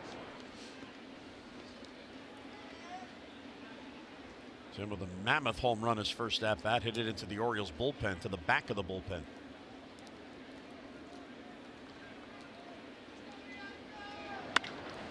This one off the fist, so it's straight up to center field. There's Brett Gardner out there. And one away here in the 4th. Well, fans, the regular season schedule at Oriole Park will close on Sunday when the O's take on the Astros. And That day, the first 20,000 fans 15 and over receive an Orioles duffel bag. Now, tickets start as low as $15, so come on out and join us. Just get online at Orioles.com. It's a good-looking duffel bag. We're going to duffel our way into the offseason after Sunday. What you think? And look forward to hopefully a very busy winter for the Birds. All out. Well, the Hot Stove Radio Show will be a lot of fun this offseason. We'll most likely have a lot to talk about. I may have to call you for several guest appearances. I don't think so. And Nunez with a base hit. Renato's thinking too. McCutchen out there picking it up eventually. Looked like he bobbled it a little bit, but that would have been a double anyway. Yeah, well, there's no doubt that this young man had hit the fastball. So if you get it, you can see him trying to get it in, but he doesn't. I mean, hammered a home run into the right center field seats here. He doesn't miss too many fastballs. You know, the two things for Renata, I mean, his fielding is, Bobby Dickerson has done a marvelous job in a very short time since he's come over. So he's playing a much better third base. Can you hit a breaking ball, and can you relax with runners in scoring position, and can you figure out they're going to pitch you differently? That's it. I think sometimes you try too hard. You see guys out there, you want to drive them in. Set. You have an idea how they're trying to pitch you. In most cases, you get better pitches to hit with nobody on. Just saw it right there. Not that Happ was trying to throw it out over the plate, but it ended there. And for the Orioles at this point, again, you got to get a big hit. They couldn't do it yesterday. Had all chances of getting more runs and potentially winning the game. Bases loaded, nobody out. Holder did a marvelous job of getting out of that. Well, and Voit helped them out. Yeah. The dive on the line drive by Davis, that saved 2 runs. Well, they walked Mancini to load the bases up to get to Chris Davis based on, Friday night and early on, even though he did hit another ball hard. So he had 2 quality at bats and nothing to show for it yesterday for Chris Davis. Well, Joey, his last at bat, he doubled. And let's get a look at StatCast and the speed of Joey Rickard. So almost 30 miles an hour. And he went from home to second base in under 8 seconds. That's pretty impressive. Yeah, slow start, fast finish. So down on strikes here. That's number 6 for J. Happ. Another RBI chance for Austin Wynns. He had Rickard at second in the second inning, and he struck out.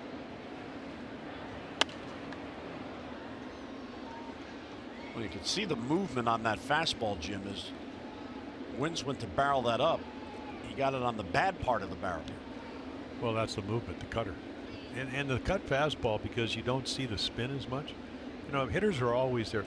They look at, it's on one of the great articles, Tony Gwynn and Stan Musial, 2 of the greatest left-hand hitters in the history of the game. Stan with 3,630 hits, Gwynn with 8 batting titles. What do you look for? Speed of the ball out of the hands. Some guys could see the spin. I used to talk to Wade Boggs, and I could see it. Ted Williams told me, well, I can see it on a slow curveball.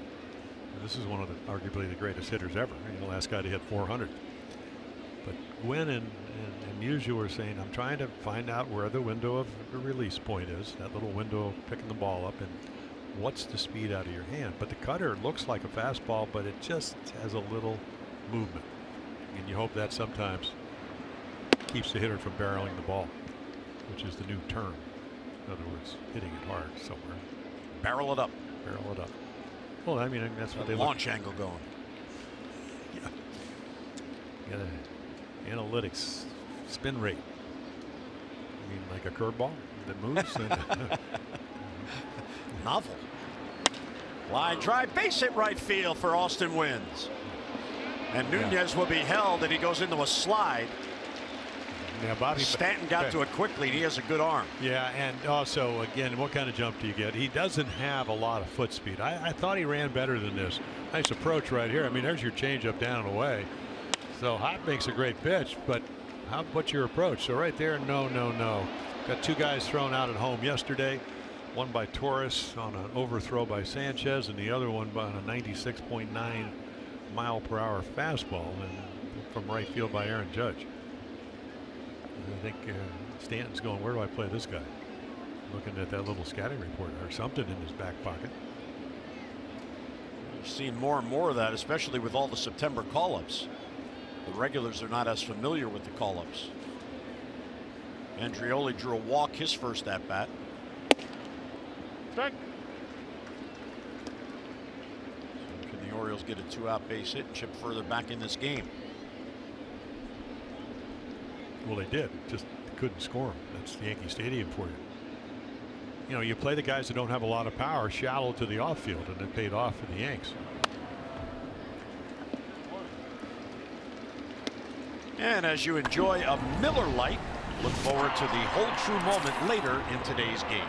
It's a great angle right there to show you how big this ballpark is and how shallow these guys play. And a lot of it has to do with your scouting report. Andrioli has not shown us that he can drive the ball yet. Now, it doesn't mean he can't.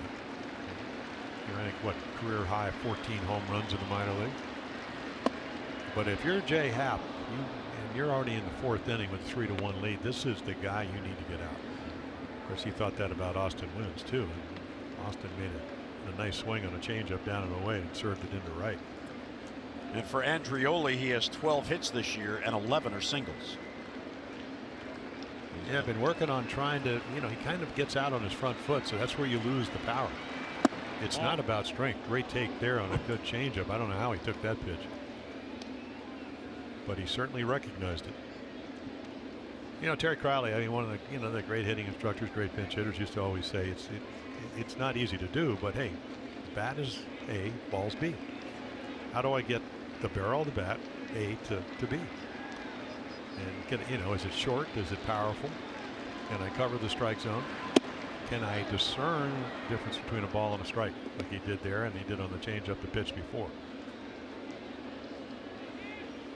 So another good at bat for Andrioli, works the count full. This will give Austin Wynns a head start from first with Mullins on deck. Yeah, you had a gapper. I mean, that's a big difference.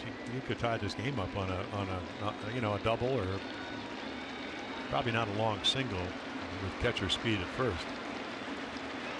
And he got him, high fastball.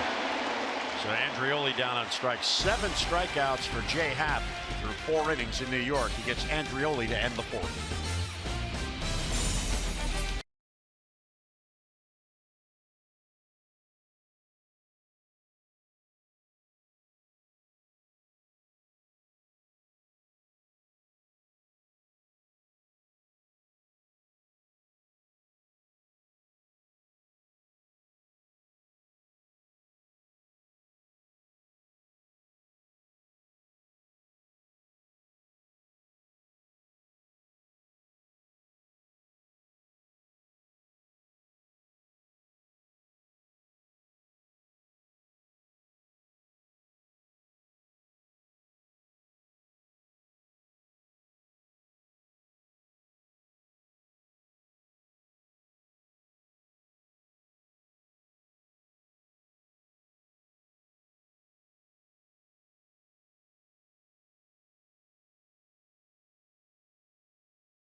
Orioles, by University of Maryland University College, and by Royal Farms. Pick up your ROFO rewards card today at any Royal Farms to save on gas and to start earning points for free stuff.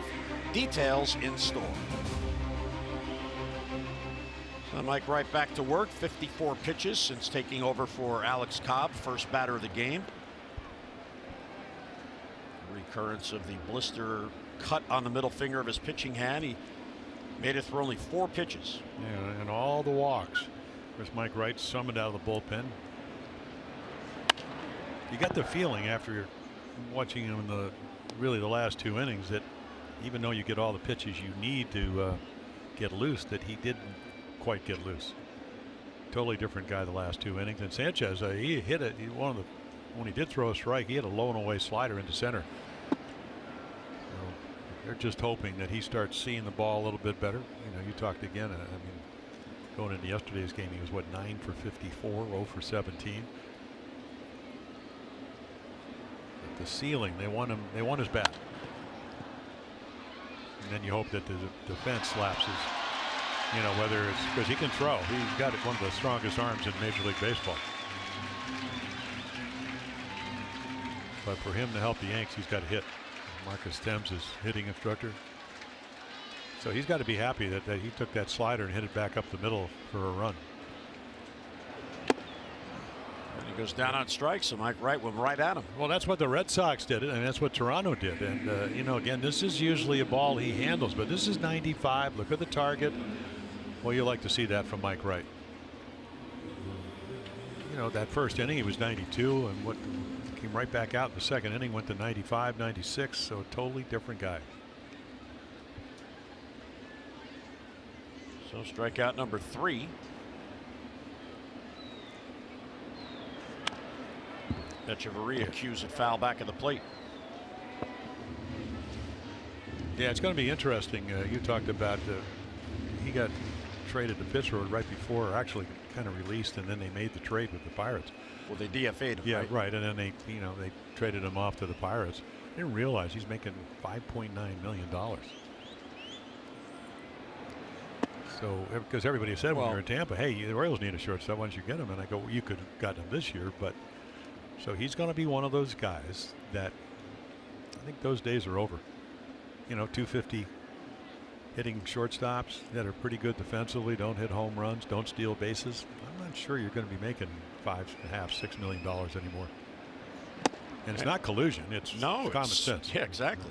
Well, and in Tampa's case, they had Willie Adames there to play every day, and they were just waiting for an opportunity. And finally, they thought there would be some interest in Echeverria. The Rays did leading up to the first trade deadline. Then he got through waivers, so that tells you something. I think another player who's going to be out there this winter is Alcides Escobar with Kansas City, because they have Mondesi to play shortstop. In fact, when we were there a couple of weeks ago, Mondesi started 2 of the 3 games. Yeah, and after Moustakas was traded to Milwaukee, they moved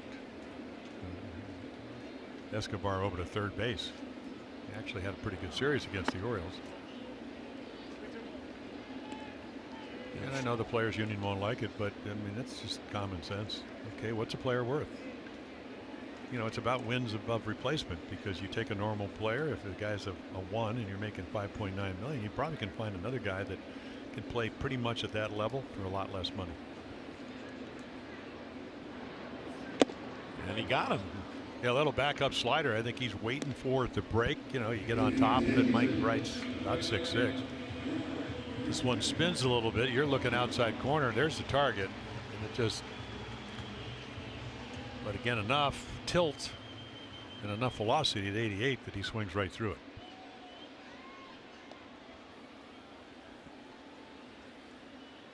Here's Brett Gardner. One of only 2 left-handed batters. Neil Walker, the switch hitter's the other.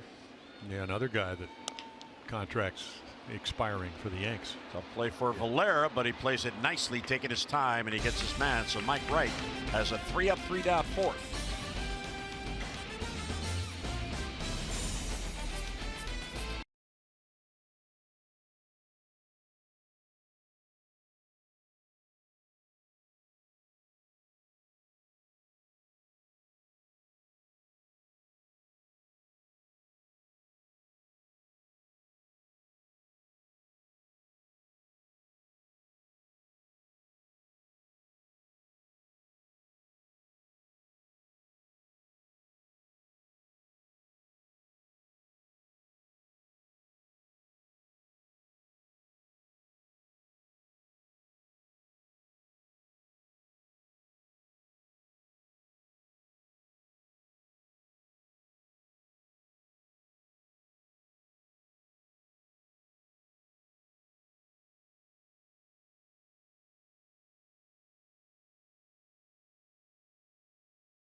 of Sarasota on Florida's Gulf Coast. Go beyond the stadium to the area's beaches, known to be some of the best in the world. Plan now at visitsarasota.com. And there's the subway outside Yankee Stadium. Mike Wright with Roger McDowell. There's some high fives on the bench as he came off the field. That likely will be it for Mike Wright. 65 pitches to get through 4 innings in relief of Alex Cobb, and there's Ryan Meisinger, who's been pitching better as of late. Yep. Yeah, walked in with him the other day after he pitched well on Friday night. Changed just over his front side. You know, all the pitches are sharper. So you make some mechanical adjustments. That's part of pitching, whether you're Jay Happ or, you know, a young kid. You know, whether it's Mike Wright. We saw him after that first inning, the 3 walks, called into duty, and then totally different guy the last 3 innings. Keeps the Orioles in the game. That's what a long man does. Now you need the offense to come back. Well, after he found his arsenal, he was very, very good. Well, like I said, if you're a scout, who's this guy after the first inning?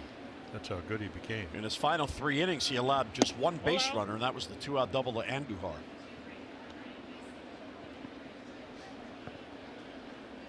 Mike Wright and Austin Wynn's talking it over.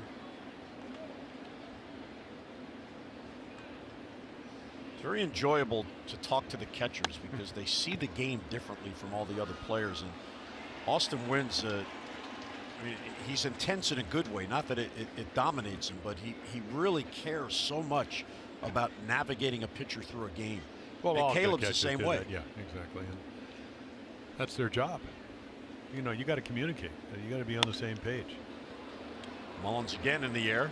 Gardner and Stanton look out. Brett Gardner's there for the out. And 1 away. Well, last Tuesday, the Orioles wore the specially designed jerseys with the Braille lettering in recognition of the 40th anniversary of the National Federation of the Blind moving their national headquarters to Baltimore. We encourage you to visit Orioles.com/auctions to bid on these autographed and authenticated game-worn jerseys. All the proceeds will benefit the National Federation of the Blind. The bidding will close Tuesday, September 25th, so you got a few days left at 10 p.m. Again, online, Orioles.com/auctions. That was a real nice night at the ballpark. Orioles did a fabulous job. Yeah, I was observing from afar on my couch in California, but yeah. Well, it's nice that they acknowledge different groups and did a nice job. The uniforms were beautiful. And I was impressed. I mean, obviously unique. Mark, the president of the Federation, threw out the first pitch. Evan Phillips caught, and he hit the glove. It was very well done. I was so impressed. Nice group of people. All out. And Valera showing bunt to get Andujar moving. Valera, another player taking advantage of these opportunities. Yeah, a guy that came over in the Manny Machado trade from the Dodgers also had played briefly in the big leagues, so he certainly knows that a little bit better idea of what the speed of the game is. I still remember Brandon Fay when he came up, you know, as an infielder, shortstop. And of course, his dad, Bill, had been a catcher with the. When you look up slap hitter, his picture pops up. Well, but that I said, so what's the difference? He said, if you're a shortstop, the ball gets to you faster. You know, the pitchers throw harder. Left field hit pretty well. McCutchen back on it, and that ball is off the wall and in play. And it caroms away from McCutchen. Valera's thinking 3. He's heading to third. Here's the throw, not in time, and there's a triple for Breivik Valera. Well, I tell you, if you're Buck Showalter, number one, you like the fact that it's going to be an extra base hit for the first time, so you like that. And the other thing is he knows the scoreboard. You got to play to the scoreboard. Again, you know, there's nobody out. You'll think, well, maybe it's only going to be a double, and you know, McCutchen playing where he doesn't think he's going to hit it shallower, and then the ball kicks, and you see that. So now all of a sudden, where do you want to be with 1 out? You want to be a third, and I tell you what, he didn't even hesitate. Of course, McCutchen, I mean, that's a long, long throw from left center. I mean, nice tag by Andujar because he sustained it. So now a chance to score a run without getting a base hit. In at first and in at third.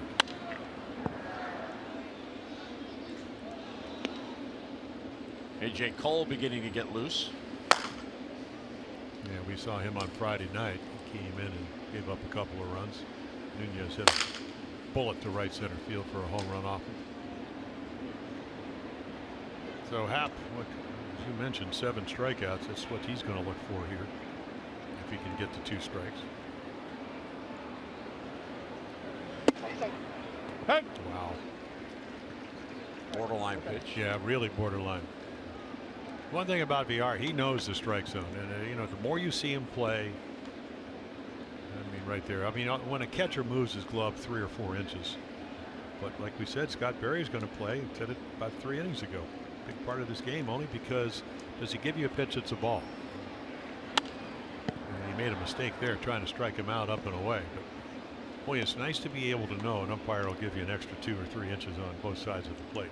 Not always, just all he has to do is do it once or twice.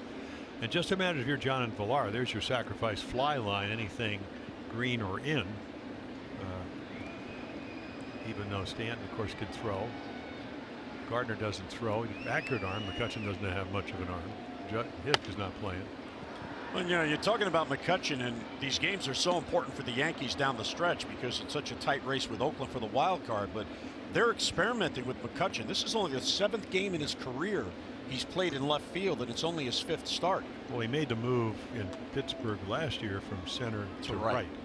And he, you know, he's played 1,314 games in center field, 155 in right, and this is his 7th in left. So as you look towards the postseason, and Aaron Boone getting a look at him in left field to see if he's an option out there because Brett Gardner all of a sudden doesn't hit. Well, he doesn't hit, and then, you know, again, if you start looking at matchups, Porcello, you know, he's had what, 5.26 ERA in his last 7 starts. Sale, Price, and Eduardo Rodriguez, who can pitch, they're all left-handed. So you want that right-handed bat. The right-handed in there. So it's all well designed by the Yankees and Aaron Boone. And he's not going to play right here because Aaron Judge usually plays right, and if he doesn't, it's usually Stanton. But the thing is, he's a center fielder, so again, it's a different angle. Ball slices, hooks differently depending who's hitting. Well, that carom he played a double into a triple. Well, that ball kind of hit the bottom of the wall too. Yeah. He'd be back out of place. So I mean, these games for McCutchen valuable for the experience out there. The teams, you know, once you clinch, and the Yankees officially clinched yesterday when they beat the O's and Tampa Bay lost, they now can project out. And Aaron Boone was talking about it this morning in his pregame press conference. Judge getting today off about the possible lineups, and because in the wild card game it's one roster. This ball's tapped towards first base. Coming to the plate and out at the plate is Villar, and I think he may have hurt his hand. He slid into Gary Sanchez. Yep, doesn't have the glove on because again he's at third, and boy, you hope he didn't break his wrist. You know, they're saying it sometimes because you have the rule. Now let's see, does he block the plate? Yeah, he does. I'll tell you what, they may call that for. I think you're going to challenge that. And I don't know if Buck, because of going out there, I think he's going to ask for a challenge. I mean, he doesn't give him the plate. That block transgressed the rules. Bobby Dickerson was talking about. Let's see. Yeah, no. As he caught the ball, he was going down. Yeah, but he doesn't give him the plate, Jim. And again, you have to do it, but that's not the way the rules, at least the way that I think you interpret the rules. He blocked the plate. Yeah, Paul Narth, the crew chief at third base, was looking into the dugout to see if Buck may have asked for a challenge. But I think because Buck came out to see if he was all right, you know, maybe you lose that 30-second.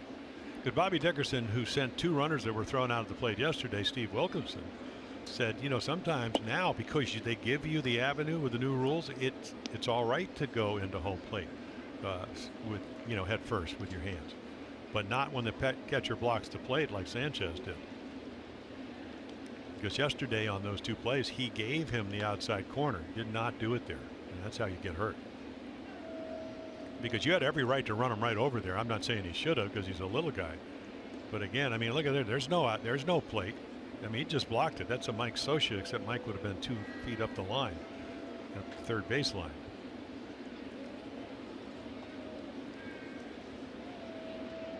Now, unless I'm missing a rule that says, is it Is it a different play from the outfield to the infield?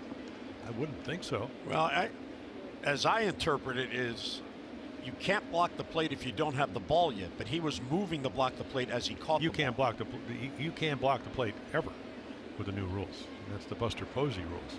My interpretation, but I'm wondering if that's a throw from the outfield versus one from the infield.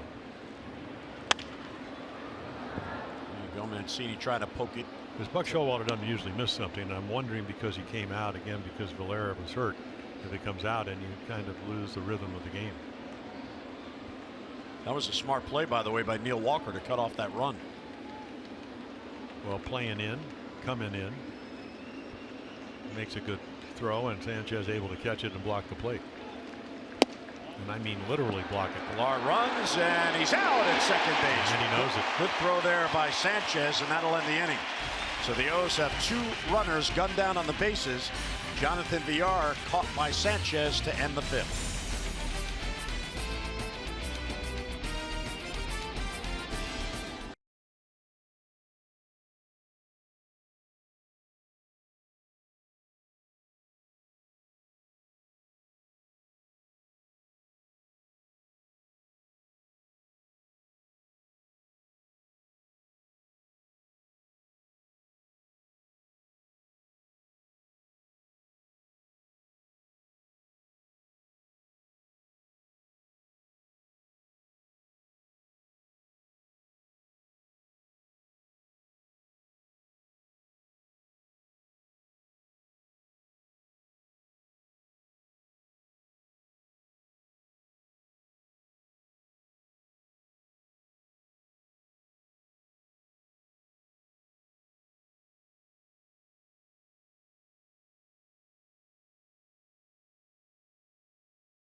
T-Mobile, and how about the job Mike Red, Jim? He came in 4 pitches into the game when Alex Cobb was forced out, and after a rough first inning, really settled down.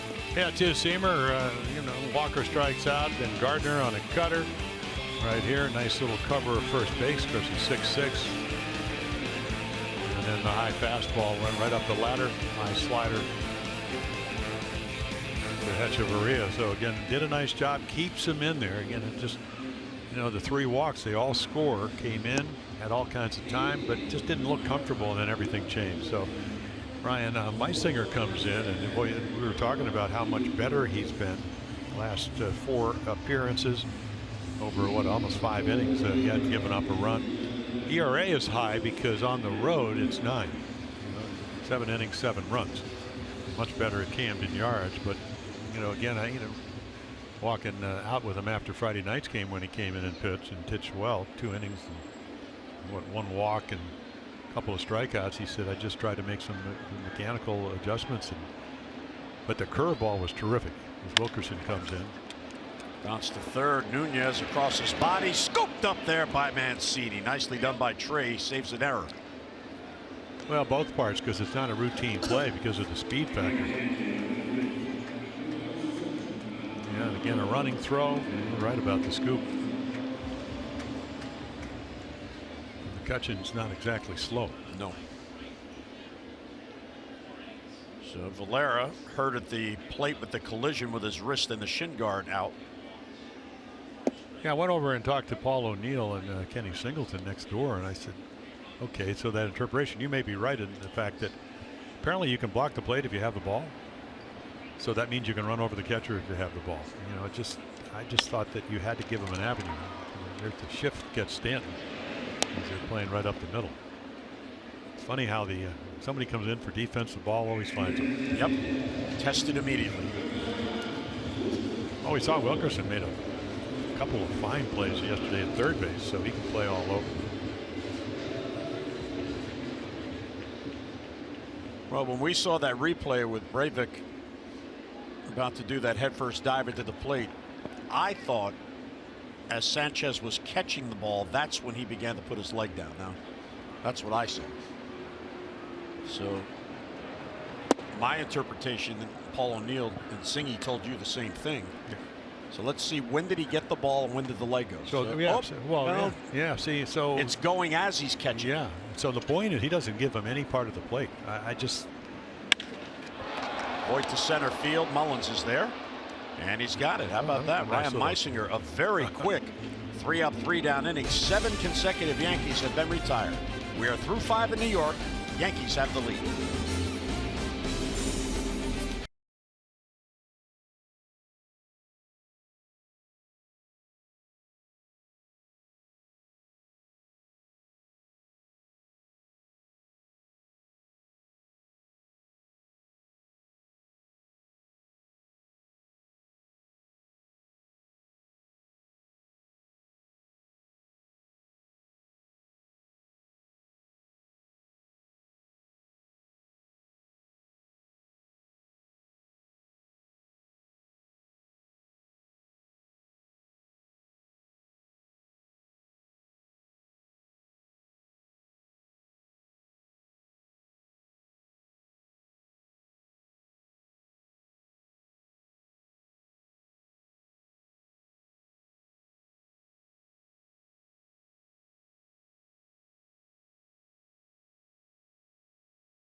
They get him the early 3 runs. He gives up only the home run to Tim Beckham. Pitches very well and 7 strikeouts. A lot of pitches to do that, but certainly gets the job done. And now your Jiffy Lube pitching change. Jiffy Lube pitching UA change. Regular oil changes are proven to give your car or keep your car on the road longer. And you can drive in today to Jiffy Lube. A.J. Cole saw him on Friday night. Actually a third of an inning, 2 hits. The home run by Nunez. Hard thrower, but that's what he got hit on, and you can see lefties wear him out. Doing a nice job for him. 4-1 coming over from Washington. Fastball, pretty much loves his swerve. It's kind of a swerve. One of those tall pitches. Of course, he's 6'5". And there it is. Swerves his way. First pitch to Trey Mancini. Well, the Orioles still very much in this game. They're getting men on, but they've stranded 5, and they've had 2 thrown out on the bases. Quickly 0-2. Yeah, he throws. I mean, he can get the fastball into the mid-90s, but it's it's a big kid, as we mentioned, 6'5". Starting pitcher early on with the Nationals. 9 of his 26 appearances for the Yankees, 2 or more innings. Mancini down the line. That's going to be in for a hit, and it's going to roll all the way to the wall. They were playing trade towards the gap. So Mancini 0-2, and he gets a pitch to pull. Well, there's a term in baseball when you triple up. That is what you throw 3 consecutive pitches. So the first 2 are good. Check this one out. Oh, hit me. What did Joe Garagiola used to call it when he did Game of the Week, Yankee broadcast? Room service slider. Right to your room if you're a hitter. And right there. And already you got somebody, Stephen Tarpley, former Oriole. Hard throwing lefty, came in the other night briefly, but for one batter. Yeah, did his job. Aaron Boone managing the game the other night as if it was a playoff game to see how players would respond. But he did go with some of his secondary pitches till later on. I mean, Dave Robertson, even though Stewart hit the 2-run home run off of him.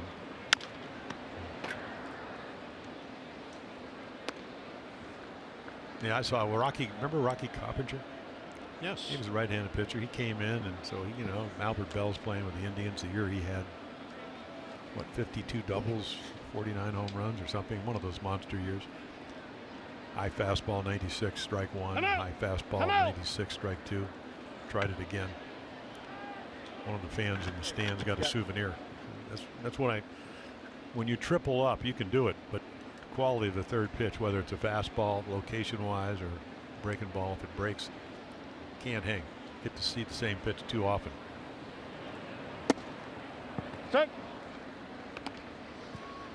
He gets ahead 0-2, another one. Yeah, because what happens is you go, okay, Tim Beckham.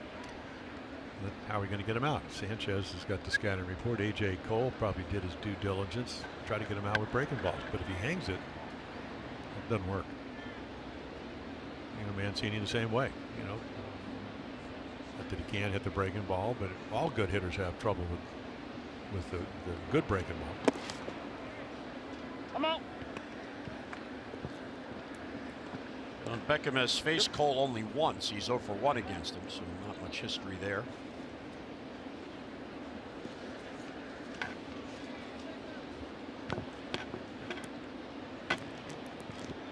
Buck and the Birds trying to get one game here in New York before heading off to Boston for the final 3 road games of the year. Then it's home to play the Astros in 4, and that'll do it.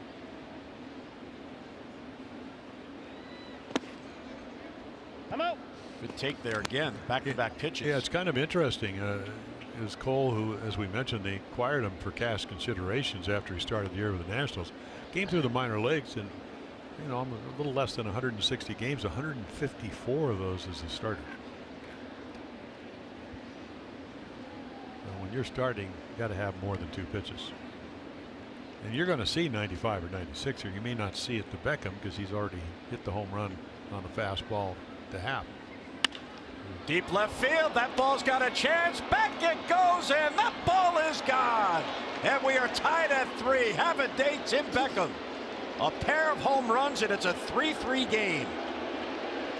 Well, you know, you made a good point. Aaron Boone's saying, okay, who's going to be on our postseason roster after, you know, not only for the wild card game, but hanging slider to Mancini and then another hanger to Beckham. So again, it may be the right pitch, but it's in the wrong location. So there you go, 99. Have an afternoon. Tim Beckham, a couple of home runs. Fastball, you know, way out into the Oriole bullpen, and then a hanging slider, another souvenir for a Yankee fan down the left field line. And another $500 for our Maryland Lottery contestant of the game, Audrey Newcam of Dundalk. So twice Tim Beckham has gone deep for Audrey. We'll take a look once again. You know, I mean, you just cannot throw it in a better place to hit it. You speed up the bat, it gets to hit the ball the short part of the ballpark. I mean, you look around here, you know, not that you can't hit it out in center field, but Tim gets a good pitch, and when you're hitting well, you don't miss those pitches. And now they're getting somebody else up in their bullpen. A little windmill, everybody getting loose. Maybe Canley, who pitched yesterday, or maybe Robertson. Got all kinds of guys going. 15 relievers out there in that Yankee bullpen. Well, Jim, as we mentioned, I mean, it's just such a monumentally important game. The thing about playing out on the West Coast, you usually get to see how the team on the East Coast is doing. There's Canley that came in yesterday, pitched pretty well for the Yankees. And that 11-inning 3-2 win. He hadn't thrown a fastball yet. You can get kind of scouting reported to death. You know, I'd start some games and, you know, get the little Earl Weaver 3x5 cards, you know, never throw the guy a fastball, throw him breaking balls, blah, blah, blah, blah, blah. Give up 2 runs in the first inning, and before the smoke cleared, you're going, I'm pitching his game, not mine. Right. So you always got a kind of fine line. What do I do best? You see, oh, there's 95 right there, and you're late on it. Even though he's a good fastball hitter, and that count was probably looking for it. I would throw a fastball even if the hitter knew it was coming versus a hanging slider, double a home run in this inning, any day of the year.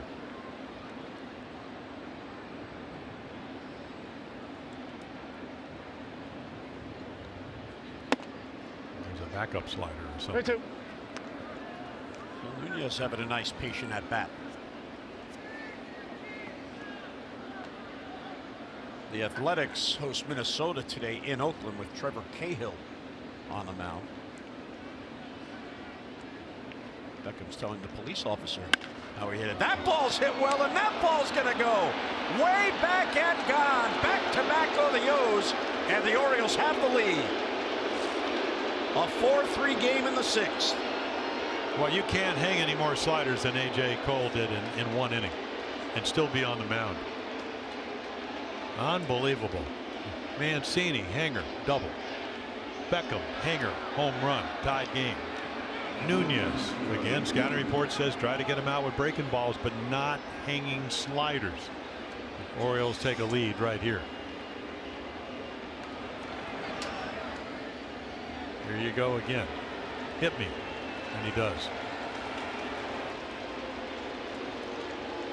Well, A.J. Cole may have just pitched himself off the postseason roster. So the O's go back-to-back 3 home runs. It's their 53rd multi-home run game of the year, and a 3-batter appearance for A.J. Cole, who will now hear it from the Yankee fans. So pitching change in New York. Birds now on top.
So you can see the numbers, and again, more strikeouts and innings pitched.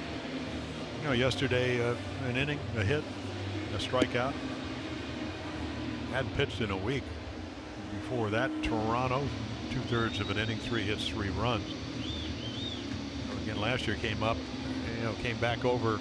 Former Yankee went over to the White Sox, came back with Dave Robertson, big trade.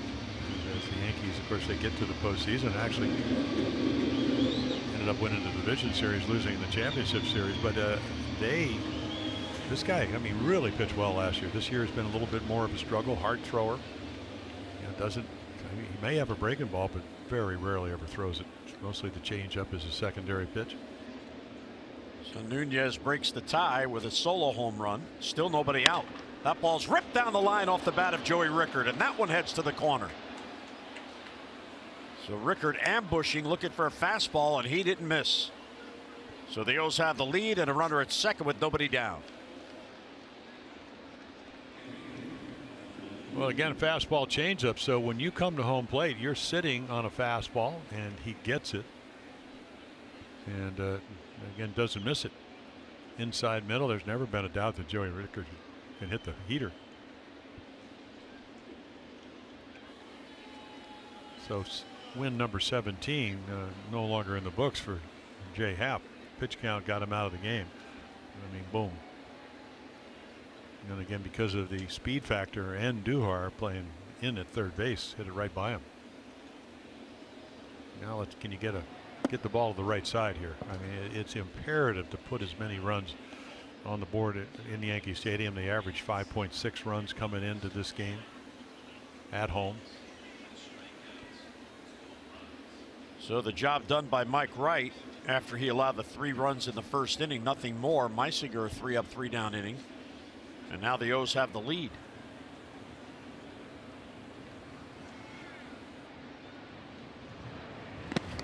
There's a changeup. I mean, pretty straightaway defense. You don't see this very often.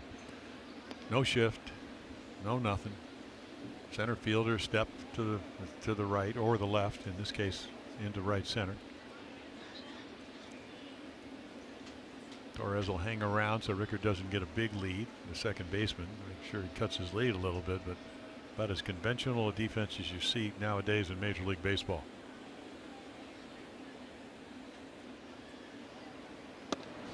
Ball 3 outside. So again, a week off and then back-to-back games. And for Canley yesterday, 17 pitches. Canley's in his second tour in the Yankees organization. They drafted him originally in the 5th round in 2010.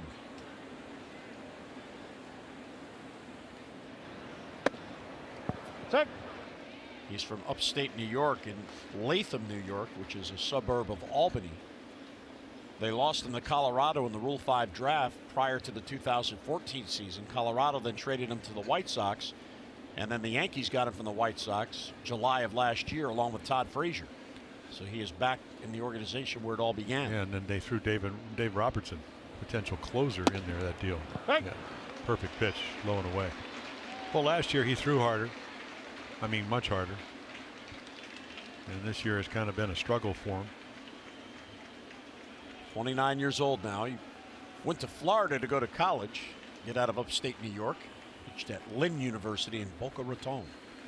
You know, there's some shoulder tendonitis early on, so that set him back. We ground ball towards the middle, but it advances the runner. There's Echeverria. So Austin Wynns does his job, and applause on the bench.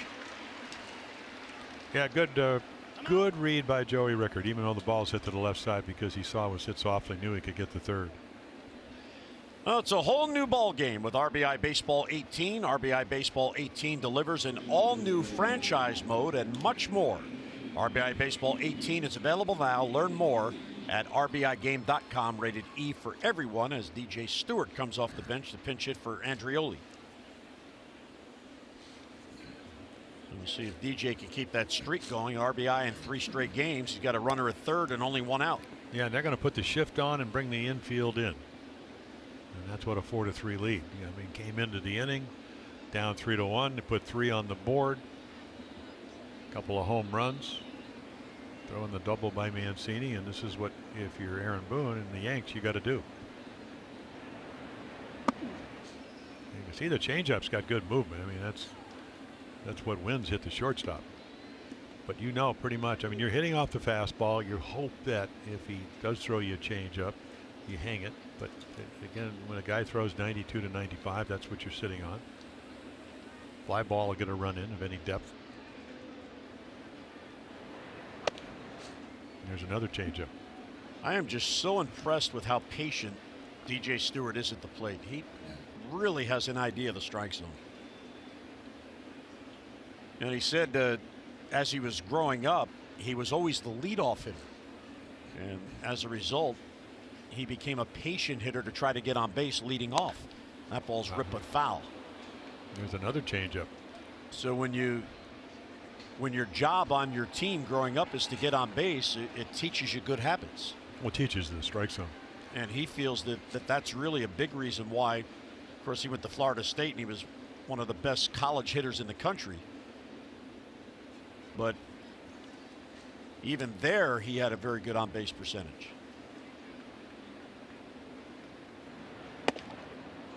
Good borderline call. Yeah, and he's grimacing more that the fact that not that he thought it was a ball. I think the fact that maybe he tried to put that ball in play. I mean, that's not that it's easy to hit 95 up in the zone, but that does get the ball elevated. It's easier to hit a fly ball on that pitch. And you would imagine this will be a changeup right here. He can't look for it with 2 strikes. Yep. Fly ball to right field. That should be deep enough. Stanton is back on it, and he's got it. And here comes Rickard from third. So DJ Stewart off the bench. A sac fly and an RBI. RBI now in 4 consecutive games. And it's a 4-run inning and a 5-3 lead for the O's. Well, he does get the changeup, but Canely does hang it. So what do you do with it? So again, right here, you go back, you tag up, make sure he catches it. A little split screen right here. Of course, you know that Dap Stanton throws well, but not from there. So the manufacturing of runs, 9 hits already for the Orioles. They've out-hit the Yankees in all these games, if I'm correct. I know they did it yesterday. They had 13 hits Friday night, 12 hits last night. And now 9 hits here today as Mullins fouls it back. Cedric has hits in his last 4 games, 0 for 3 today. You would never know, other than Jeffrey Ramirez not pitching well here, that this was a team that had 110 losses with the intensity and the really the level that they played. They have not made it comfortable for the Yankees to win these 2 games. I mean, you're down 6-0.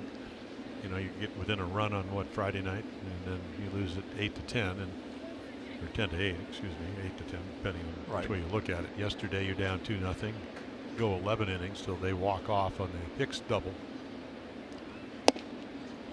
Well placed fastball there, 1-2 on Cedric.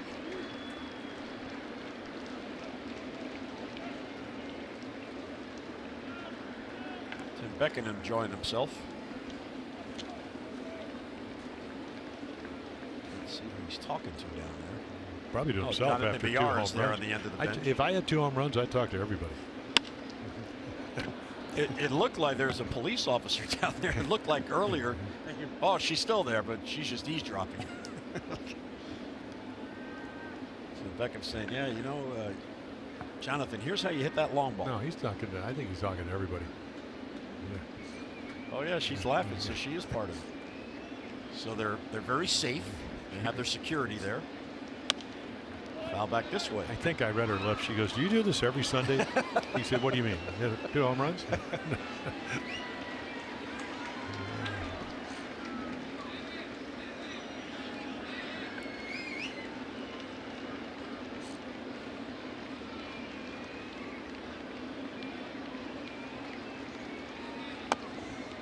one's cued foul. Yeah, another little changeup. So I think the big difference with Tommy Kahnle, and I don't know if it had anything to do with the tendonitis. Last year he was throwing 3-4 miles per hour harder. What does that make a difference at this level? You're 96 to 97. And he chased one down and away. So Mullins is out on strikes. And that'll do it. But a big inning for the Orioles. First, Tim Beckham gets a hanger. He hits it out to tie the game at 3, his second home run of the game. And then Renato Nunez goes deep to left. That gives the O's the lead. Birds in front 5-3.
Game series in Boston. It'll be Dylan Bundy on the mound for the Birds. He'll go against Nathan Eovaldi.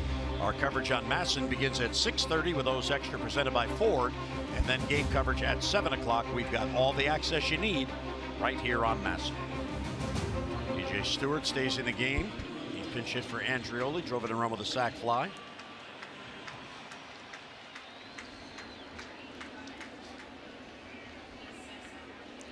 So Meisinger had a very quick 3 up, 3 down inning. He stays on. Yeah.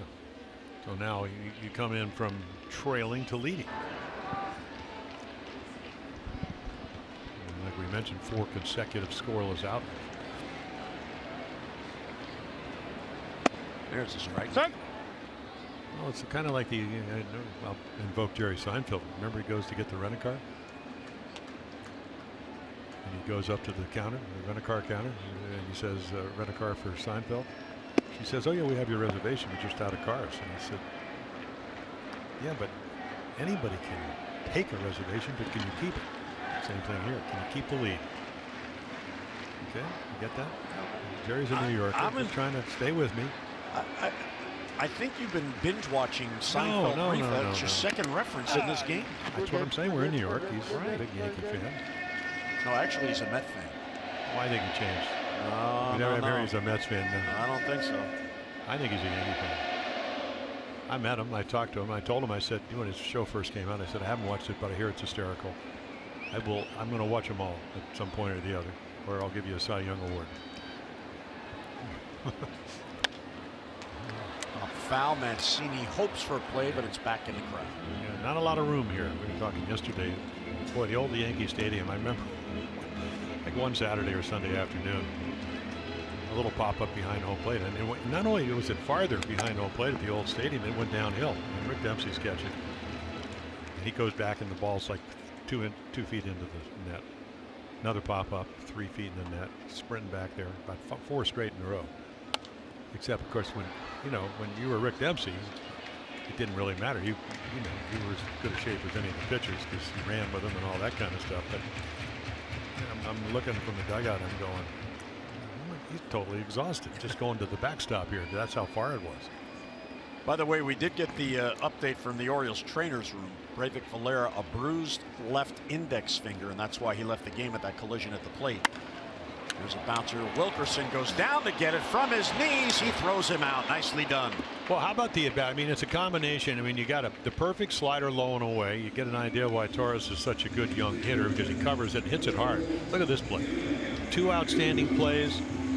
Again, I mean, it's funny how Buck Showalter started talking about Wilkerson. He had the amphetamine 80-game suspension of how because he can field. He's a switch hitter. How he could help a ball club.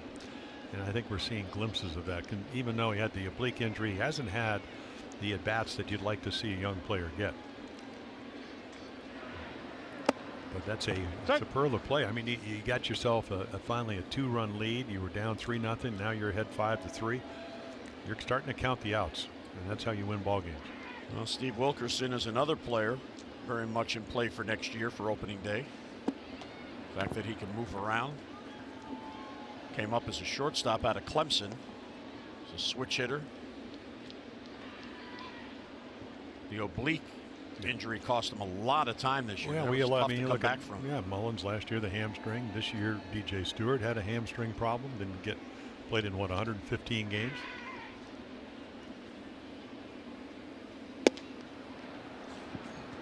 Fastball's upstairs. 2-1 on Miguel Andujar. Yeah, for Ryan Meisinger, he was talking about the fact that when, again, merry-go-round versus Ferris wheel, you throw over your front side, that doesn't work for him because he's not an overpowering guy.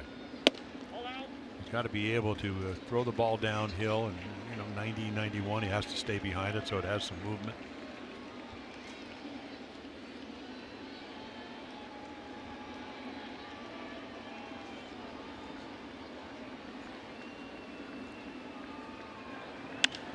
Popped it up.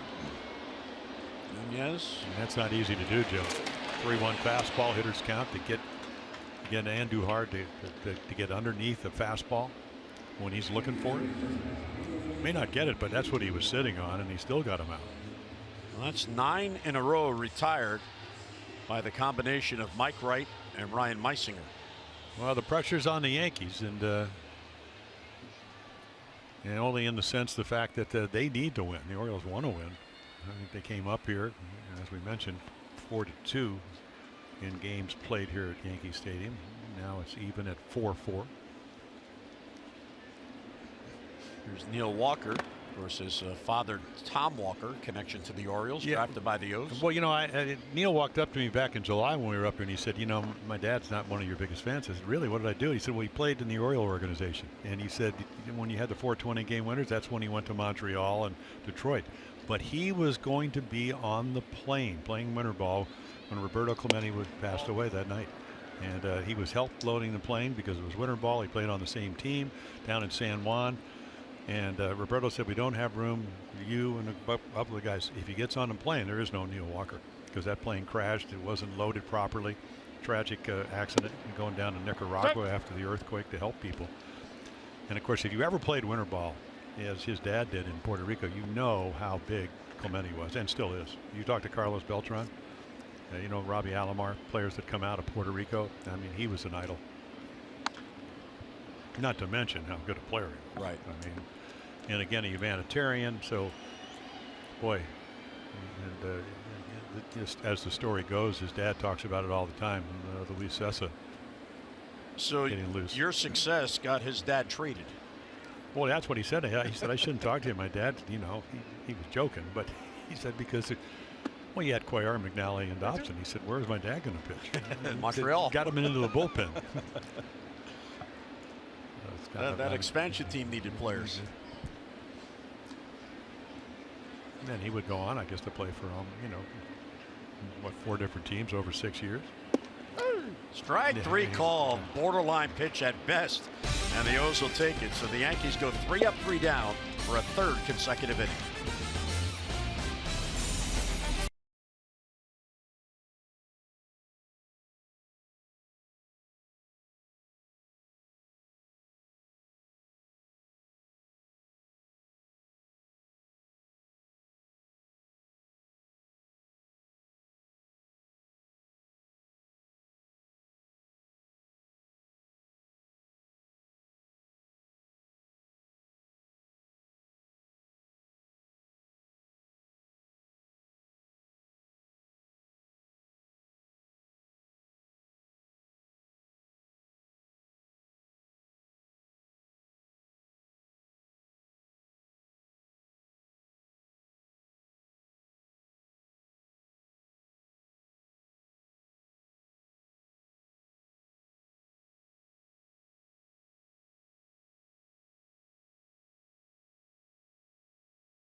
Right here, and again, nice play. Neil Walker.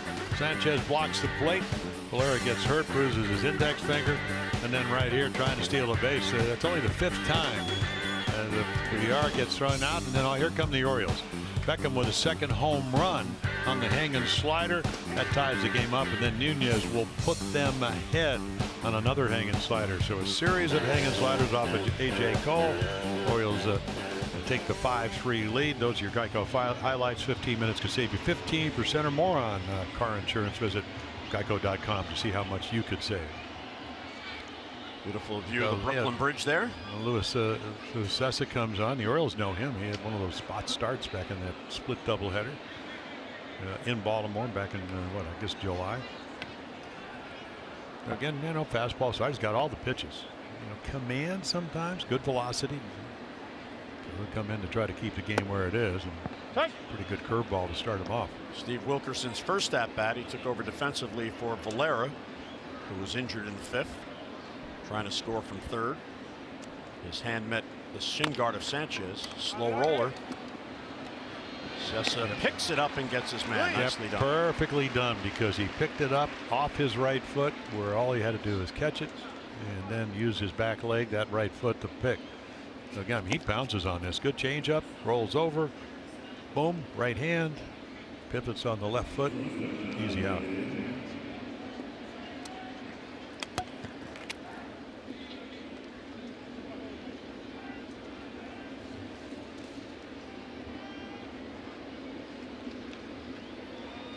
Here is Jonathan, who will bat left-handed for the first time today. Probably not too terribly upset that Jay Happ is no longer in there. Well, Happ's not an easy guy to face, again, because of the height and the angles. And Tanner Scott, young lefty.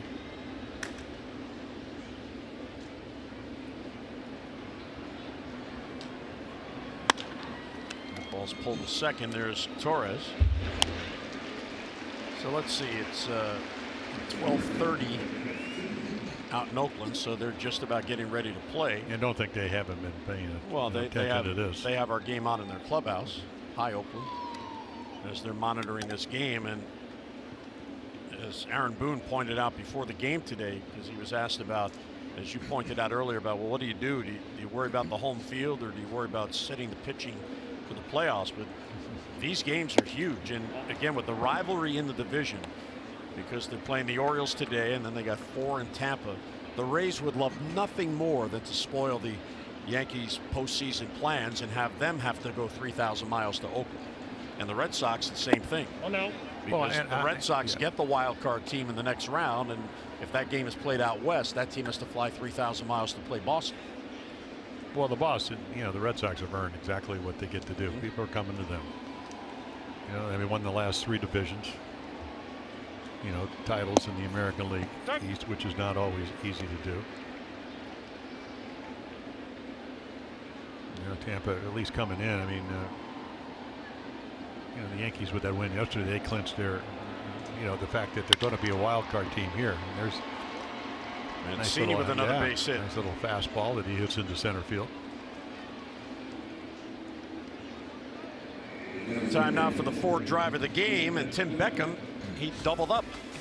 Well, did he ever? I mean, Jay Happ, it's 3-0. Well, 3-1. High fastball. You can 421 feet. Tim Beckham can get into him. And an AJ Hole. Let's throw me a hanger. Oh, I do. One-handed. Speeds up the bat, down the line. 4th drive of the game.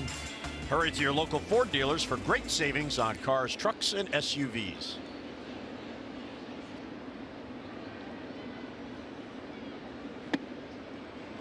Comes off speed on the first pitch, 0-1. Good. Well, how about the A's, though? They'd be leading every team, every division in the National League with wins. They got 94 wins. 94.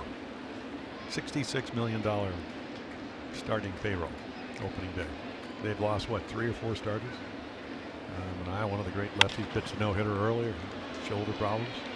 Played by Torres. Nicely done to get Beckham to end the inning. There's the shortstop instincts in him as he goes back in the bag, throws off balance, and gets his man at first base. So the O's get a 2-out base hit from Trey Mancini, but Gleyber Torres goes up the middle, takes a base hit away from Beckham to end the 7th.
Bannister had beaten cancer, paralysis, and decades of thankless toiling in the minor leagues. He had been an underdog his whole life, and he lived experience made him, as John Daniels said at the press conference announcing his departure, the right person for the job when he joined us, but apparently not now. Now, he did embrace the analytics more than his predecessor, Ron Washington. An avid reader, not uncommon to walk into his office and see a book on leadership or communication or success. He was aware of his own shortcomings, and he worked hard to overcome them. But at some point, you are who you are. Jeff Bannister was a fighter, and when things went south, he needed to be something else. And when that didn't happen, it was time to make a change. And again, it really, to me, they've had a lot of injuries in that organization this year, and it's all up to the players. The players have to go perform. Well, John Daniels, the general manager, executive vice president, whatever, he said, hey, this is probably my fault, but we were talking about it last night. Ever see a general manager fire himself? No. Look in the mirror and go, hey, I've been horrible, or my trades didn't work. You know, I mean, they've coming up with all kinds of excuses. You know, they went to a 6-man rotation early because of injuries that you talked about. He didn't tell Cole Hamels. Well, if Earl Weaver had to tell me everything he was thinking, and I wasn't making $25 million a year, come on. You know, they're just coming up with stuff. He won the first 2 divisions. They were a good ball club. They're not playing as well. You know, they made some bad decisions. You know, some of the guys, I mean, look at O'Doris. Horrible start. Andrus was hurt, as you mentioned. Beltry was hurt. You name it. And we went out there. Mazzara was hurt. Their right fielder. They paid, what, almost $4 million. A lot of young players trying to integrate him in the lineup, and it's the manager's fault. Who won 2 divisions? So what this does, though, moving forward, whomever they hire, it puts all the focus squarely back on the players for next year for Texas. Because if Bannister was the problem, the organization has now, in the players' mind, eliminated that problem. Well, good luck with that. That's all I know. I mean, you know, again, I don't. All I know is my interactions with Jeff Bannister. Stand-up guy. Came to that organization from Texas. You know, always kind of like that if you're a Texan. Did a great job, won 2 divisions, and his players didn't play as well or pitch as well.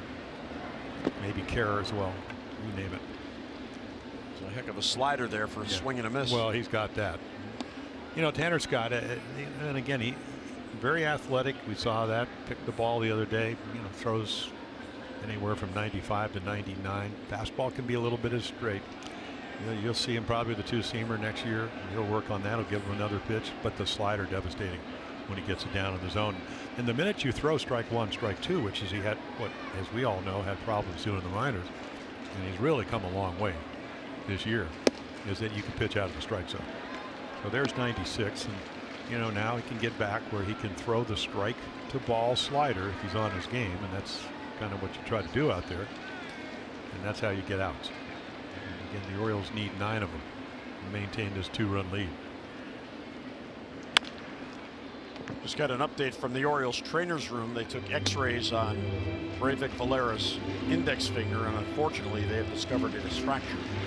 So his season is now over. Collision with the shin guard of Gary Sanchez at the plate. 1-2 on Sanchez. Strike 3 call. Yeah, Scott Berry. I mean, talk about animated strikeout. Maybe not. Take a look at your Mercedes pitch count. Maybe not Leslie Nielsen in the naked gun, but of course he got plenty of work out with Happ out there. What, he struck out 7? And there's your slider. So to the bench go the Yankees, and here is Aaron Hicks, who was the hero yesterday, having a career year. They got him even up from Minnesota for John Ryan Murphy, who was their backup catcher. Well, guess who's on deck? Aaron Judge. And you talked about the fact that, you know, the guys who started yesterday, you know, not starting today. Hicks off of Paul Fry, a lefty, hit the game-winning double down the line. It might have been a changeup. Maybe first one I think he's thrown. Yeah, I mean, it was 90, but when you throw 98, I guess a changeup could be 90. Well, he said he always, along with Paul Fry, he don't see him throw it in the game very much because he doesn't throw 97, 98 like Tanner. See, and that's something for Fry for next year, that you hope that he gains the confidence in that pitch in spring training. Because adding another pitch, another weapon would Well, be he can very add. Yeah, beneficial. he'll add the two-seamer that gets lefties out. You know, he's actually better against righties than lefties. You look at Cody Carroll, who, you know, came over the Zach Britton trade from the Yankees. Been a little bit of a struggle for him, but well, you're right. I mean, that just, you know, the change-up, the two-seamer, you know, whether it's fry, whether it's, those are the things you incorporate. Now again, for Tanner Scott, I think last year those little 3-inning starts that he got down in the minor leagues, priceless. Gave him a feel for pitching. Sometimes, you know, again, if you pitch well, even if it's 3 innings, you can get through the lineup more than once. Find your release point. Always had a great arm. And I think that's why Jimmy Yacobonis overall had a pretty successful year, as he was stretched out, and he has said that as well. He said he really did learn how to pitch and navigate his way through a lineup going into a starting role. You know, Yacobonis, even going all the way back to the days at St. Joe's University in Philly, where the Orioles drafted him. Dean Albany discovered him there. He was a back end of the bullpen guy even in college. Yes, but he had a horrible windup, which he's changed in the last month. And why that never changed in the minors bewilders me. He's got a great arm. You know, he's a really nice man, young man. And the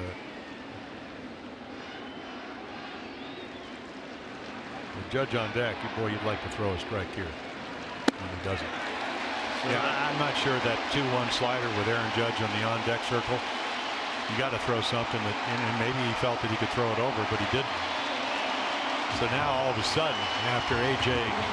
Cole tried to ruin the Sunday afternoon for the Yankee fans, they're all back in the game. That's what walks do. I think A.J. Cole wish he had walked a couple of guys.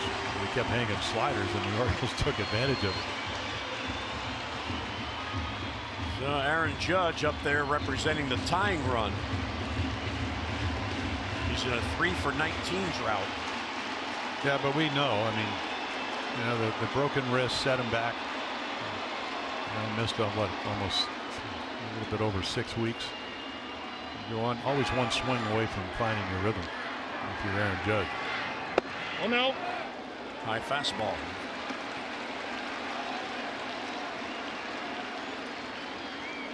Yeah, you think, you know, because if you walk out on the mound and you're 60 feet 6 inches away from a guy like Judge, that this is pretty good ballpark with it. If he hits it anywhere to right field and hits it well, home run comes into play. I got it. Right here. I called it. Well, how about just calling it over the plate, Scott? I tried. I mean, Austin saying appeal, appeal. Scott Barry saying no, I already called the strike. yeah. Well, it was a strike anyway. Yeah, he called it on the check swing. No, I understand that, but just hey, strike's a strike.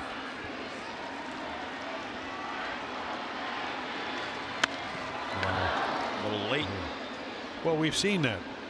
Let's look at that previous pitch, Jim. Well, we've seen the fact that all series long he's been a little bit late. Yeah. So again, I thought it was a strike anyway, and he called it. You know, normally you check with the first base umpire. Certainly the bat traveled. Of course, with his power, that could have been that check swing could be a home run, strong as he is. And he got him. What a good slider there. Well, that's the equalizer right there. You know, the fact that his fastball's a little bit straight and the batting average is in the 350 range against it, but this slider, if you throw 95 to 97, still got to get the bat going. So, you know, you don't pick it up. Apparently the slider spin must be terrific off of Tanner Scott. So Judge yet to homer since coming back off the DL. I mean, whose slider you talked about when you're talking about Ron Guidry? Whose slider does that remind you of? Ron Guidry. Yes, exactly. He could throw that back foot slider to a right-handed hitter as well as anybody, and of course throw about 98 up and away. There's Andrew McCutchen.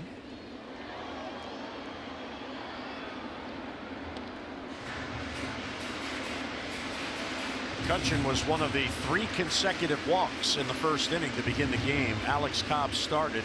He lasted only 4 pitches. Exited with a 2-2 count on McCutchen. David Robertson now getting loose. Mike Wright came on, completed the McCutchen at bat to walk him. Then he walked Stanton, then he walked Luke Voigt. Yeah, but what you got to be careful here, and you go back to the '97 playoffs when Armando Benitez was pitching for the Orioles, and you throw fastballs right by a guy and they're late on the swings, and then you hang a slider. What he did to Marquise Grissom, 3-run home run, changed the whole playoff system. Not realizing where the bat head was.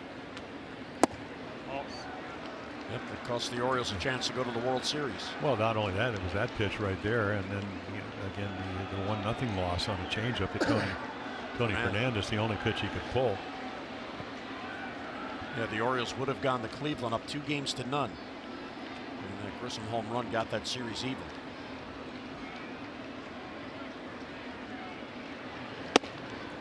Strike. The breaking ball in there for a strike. 2-2. Yeah, a little different there, I think, because all of a sudden you get into a fastball count and you pitch backwards, something that Tanner Scott couldn't do last year or probably the year before because of, again, the wildness. And now all bets are off if you're Andrew McCutchen. You have no idea what's coming.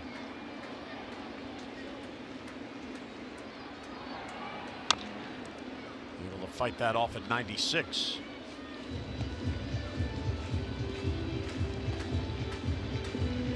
So Alex Cobb out after 4 pitches today. Didn't even make it through 1 batter because of the recurrence of the blister cut on the middle finger of his pitching hand. And you'd have to think, Jim, his season is probably done. Only a week to go. Well, you got Andrew Kastner had the injection in the knee. The 2-2 on McCutchen. Tying run at the plate. Pulled foul. Well, there's your hanging slider. That's what you can see. You're late on the fastball, and it's not that you can't throw it. He just can't throw it where he threw it, because that's going to speed the bat up, and then you luck out. You hang it, and he's so quick. Again, sitting on 95 to 97. I mean, you have to get the bat going when somebody has that kind of velocity. He's still in a count where, you throw the slider, but started off the outside corner. But I'm not sure that Tanner at this point in his career is, a finesse guy where, hey, I can just throw that perfect slider, backdoor slider. Is going to fool him. 2-2. No. Nope, he goes underneath, and pretty good at bat right there by Andrew McCutchen, laying off that pitch. 3-2. Well, you got Cody Carroll for the next guy, and that's Stanton waiting on deck.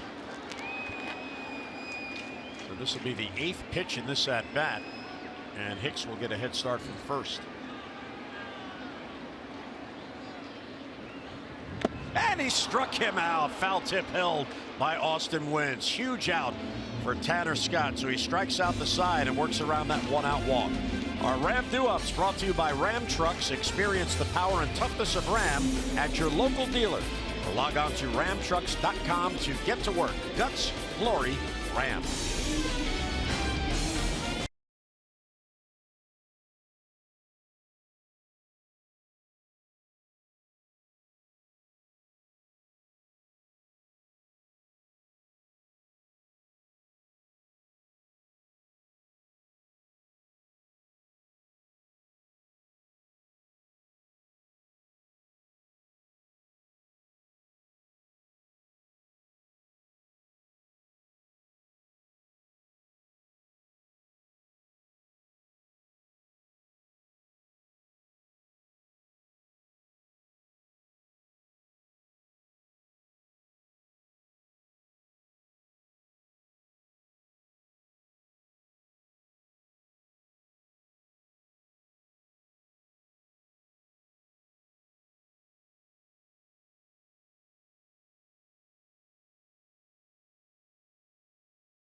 For the shortstop, Echeverria, he's now in the game in center field, and Aaron Judge, who pinch hit for Brett Gardner, he's in the game in left field.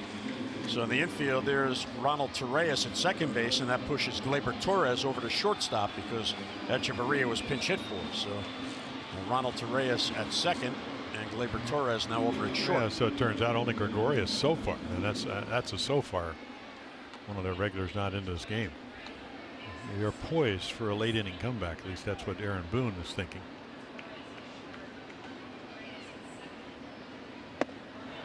And a strike taken by Renato Nunez. Tell you what, it's a very iffy strike zone from Scott Berry today.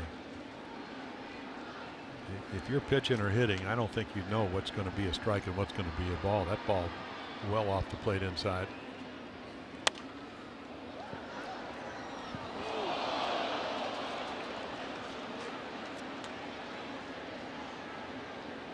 So Torreyes will go into the McCutchen spot, which is the leadoff spot.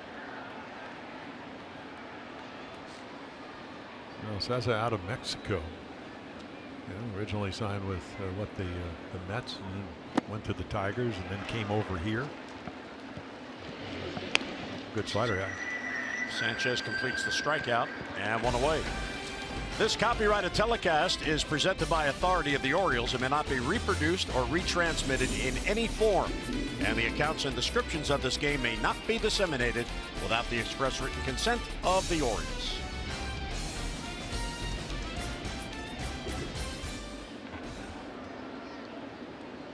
Joey Rickard now. Joey was part of the rally in the 6th inning. He's got a 2-hit game. Well, gave him that extra run. The first pitch that Canley hit through, he doubled down in the corner, then the sacrifice fly.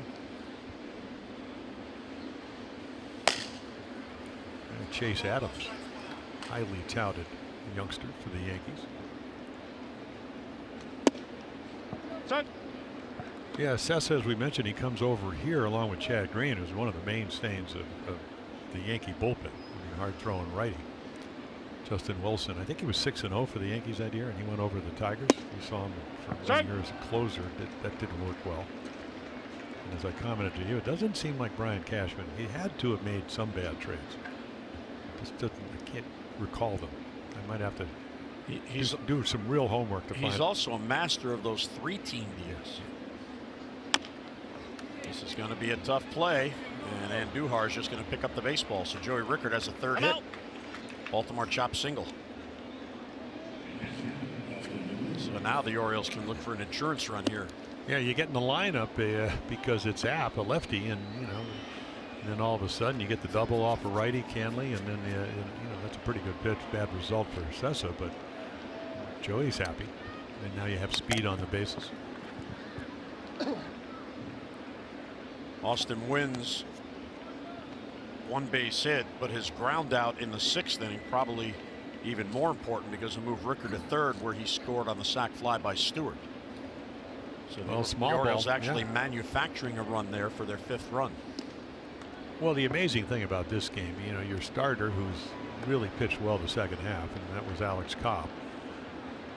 I mean, he doesn't even get through the first hitter. Your reliever comes in, gets all the time in the world. Mike Wright doesn't have his command. They get 3 runs, and yet here you are in the 8th, leading 5-3. Set. To do that, a lot of things have to go well. You got to get the clutch hit. You got to get, as it turned out, home runs, a couple by Beckham, 1 by Nunez.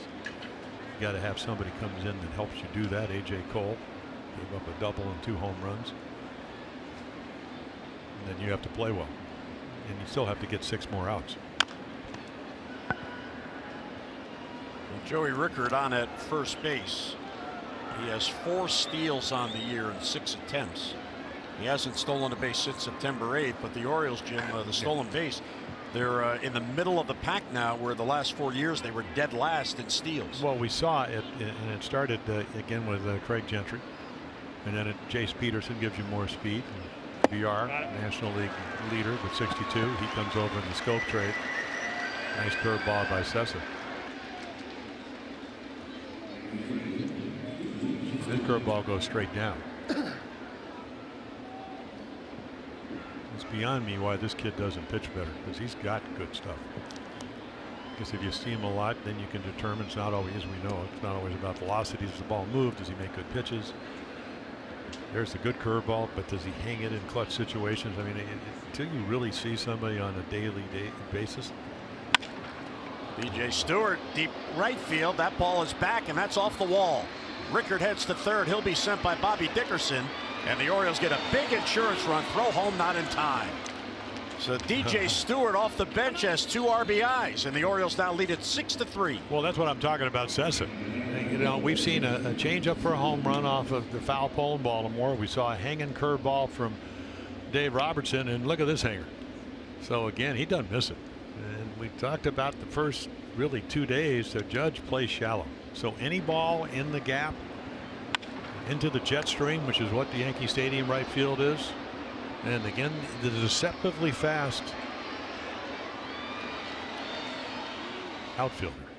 That's what he calls himself. Deceptively fast. Were you ever deceptively fast? High school. When I played wide receiver, I was sneaky fast. I knew how to run those patterns. A wide receiver? I knew you were a second baseman. I never knew about this football part. Oh, yeah. We had faster guys on the baseball team. Ground ball to first. So Mullins is retired, and that'll do it. But a huge 2-out base hit by DJ Stewart. And the O's add an insurance run. Bottom of the 8th coming up with the O's in front.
Hold true moment, and we go back to the first inning, and Alex Cobb, that was his 4th pitch of the game, and it would be his last. But Showalter and the training staff went out, so the recurrence of the blister or cut on the middle finger of his pitching hand, and a 4-pitch outing. Yeah, he threw that high fastball and immediately looked down at the finger. Thought he could navigate his way through the inning. So, as it turns out, he becomes an opener for the Orioles, kind of like Tampa Bay's used all year long.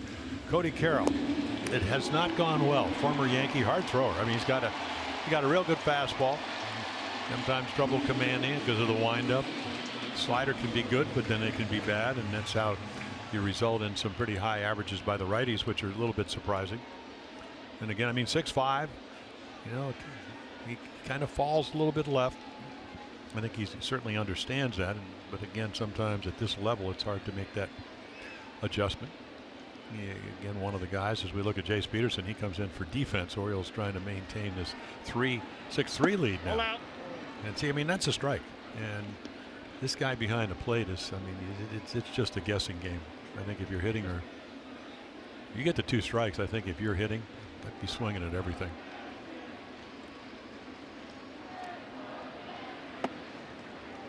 Well, that insurance run, very big. Well, it is if you pitch well. I mean, we know that. You know, it's kind of a classic case, as Buck Showalter says, of the obvious. A couple of RBIs for DJ Stewart.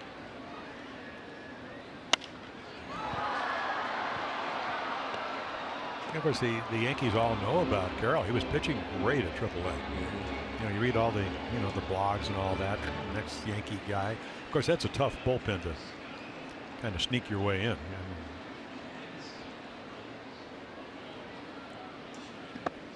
And I just don't understand that pitch.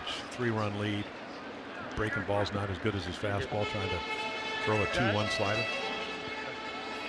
That's young catcher, young pitcher. Which is the last thing you want to do is the base on balls. Make him put the ball in play. And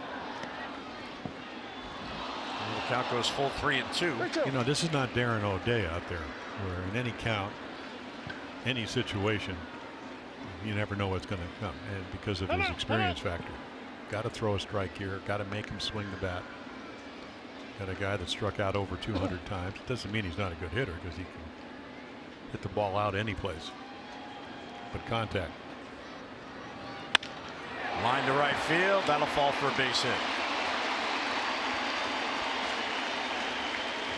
Carroll puts a runner on. That insurance run looming larger now because the tying run is still in the on-deck circle.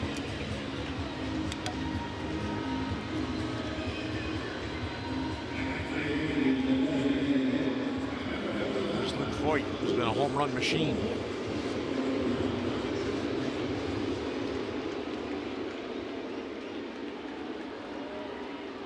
Carroll has allowed runs in all 3 appearances since coming back from AAA.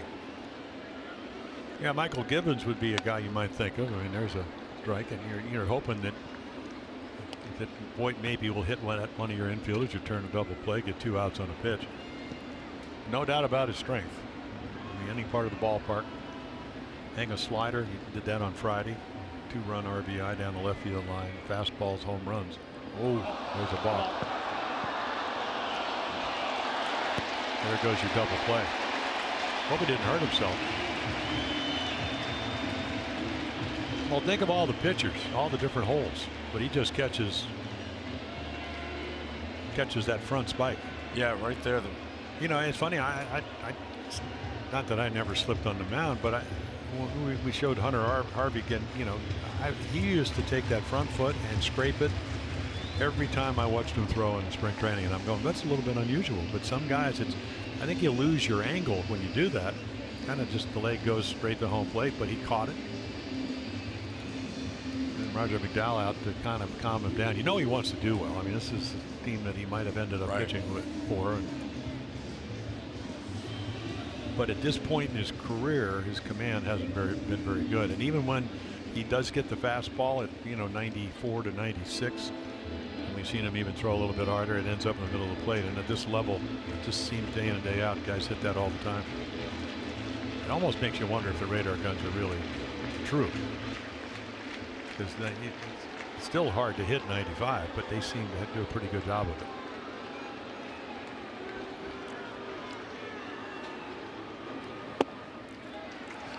A ball and a strike on Voigt.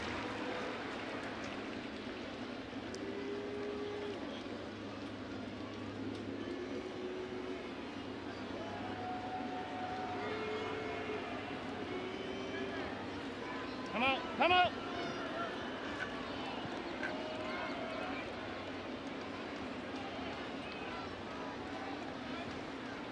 Voigt is 27. He's from Wildwood, Missouri. Chop to third. That is a fair ball. Long throw for Peterson, and scooped out of the dirt by Mancini. And Stanton held at second base, 1 down. Yeah, even if you don't get the balk on catching your foot, you're not going to turn a double play. So you're looking for outs. Nice play by Jace because it's a long throw. Nice grab over there by Mancini, and throws a floater. You can see the angle. Tried to circle a little bit to get a little more on the throw, and is able to. So again, the key is Mancini's having a good day over there with the glove. Keep that tying run on deck. Where were we? Texas or whatever. He was working incessantly with Bobby Dickerson on taking throws.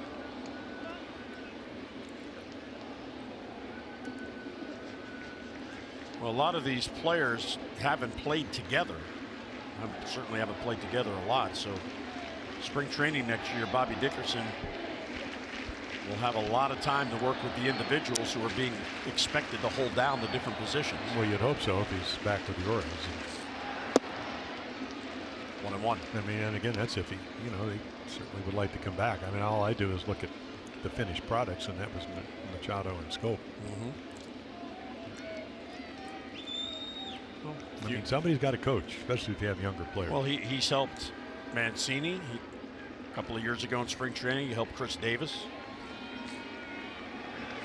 The drill I enjoy watching because it's so unique is when he's working with the first baseman on their scoops, and he stands out at second base with a fungo bat and hits fungos into the dirt, so they're forced to glove it. A very effective training technique. And it helped Chris Davis a couple of years ago. Chris is one of the best in the game at those balls in the dirt. Mancini's just as good now because he works at it. Yeah, and people don't understand. I mean, how long he's been around, and he's managed, down in Venezuela. He speaks Spanish. We're talking about Jeff Bannister being let go, dismissed, I guess was the new term, down in Texas. He said, well, maybe we need to go, where we have our manager be able to speak Spanish. Well, how about Bobby Dickerson managing the minor leagues? What's your ball? Yeah, I said, do you ever think about that today? He said, never thought about managing. I'm just want to make sure I do the best job I do here as a coach, and he has. Hard hit ball, that is foul. Wow. So there's the hanging slider. And, we saw what that can do. A.J. Cole came in, and the Orioles took the lead because of that pitch. And they're going to boo that call.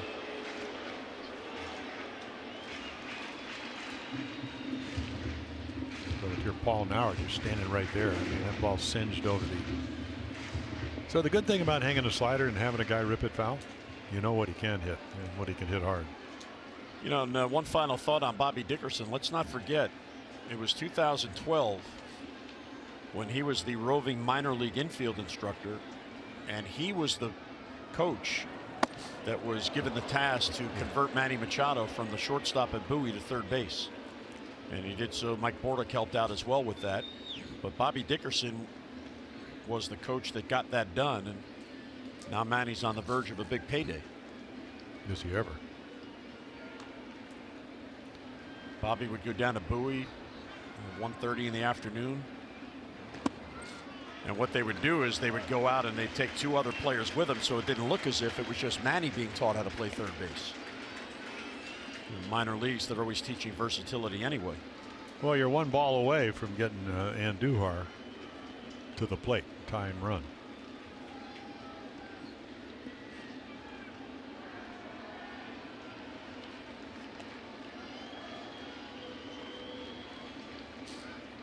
And 3-2 on Gleyber Torres. Left field, long run for Rickard. He's not going to get there, but it fades back foul. Yeah, another kind of I would call it, what Mike Bordick calls it, a cement mixer, kind of a lazy slider you get on the side. It's not his best pitch. It's,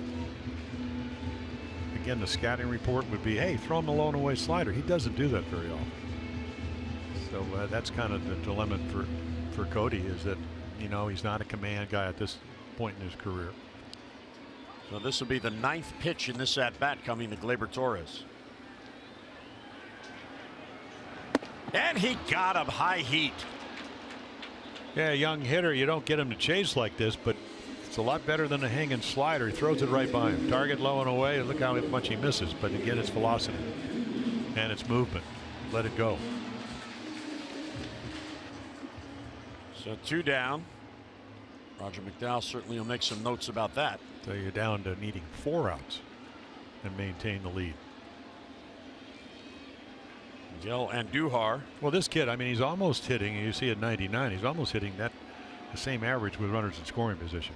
So for a rookie, came in at 291, and well, that's one heck of a year. Another international signing, $700,000 back in 2011. That's how long it took him to get to the big leagues. He was up briefly last year. What Torres came over in the Chapman trade, but he got a $1.7 million by the Cubbies. And at that time, he was regarded as the #1 prospect in baseball. And the legend is, when Brian Cashman was talking to, there's Donnie Hart in the bullpen, to the Cubs. They were reluctant to part with Gleyber Torres, and the Yankees made it clear, if you want Chapman, we get Torres, or you don't get Chapman. Yeah, and it's funny. I mean, we talked about Brian Cashman. They weren't going to win that year, but he still signed him, and then he used him as a trade chip. Now the Yankees, it was like, I think $10 $11 million salary. A lot of teams won't do that, but the Yankees can afford to do it.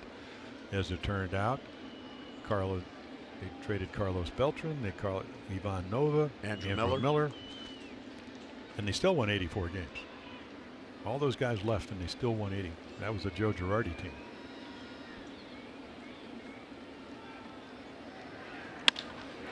Left center field. That ball's trouble. Long run for Mullins, and he gets there. Wow, does he cover ground. So Mullins gets it. So the leadoff single left stranded. We head to the ninth. 6-3 O's.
Transparency by Chesapeake Employers Insurance, Maryland's largest writer of workers' compensation insurance, and by Johns Hopkins Orthopedics. When you have a setback, we set you up for a comeback. Been overcast all day, but no rain. I understand it was raining at home this morning. Yay, weatherman.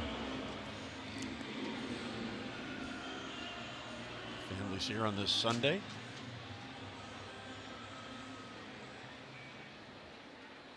Steve Wilkerson will lead off. He's in Valera's spot. Valera diagnosed with a fractured index finger on his left hand. Collision at the plate with Gary Sanchez trying to score back in the 5th inning. You know, that's the head's first slide, and at home plate with the catcher literally blocking the plate. That was kind of old school. Michael Gibbons, as we mentioned, went 24 pitches yesterday. Really pitched well. And then Stephen Tarpley.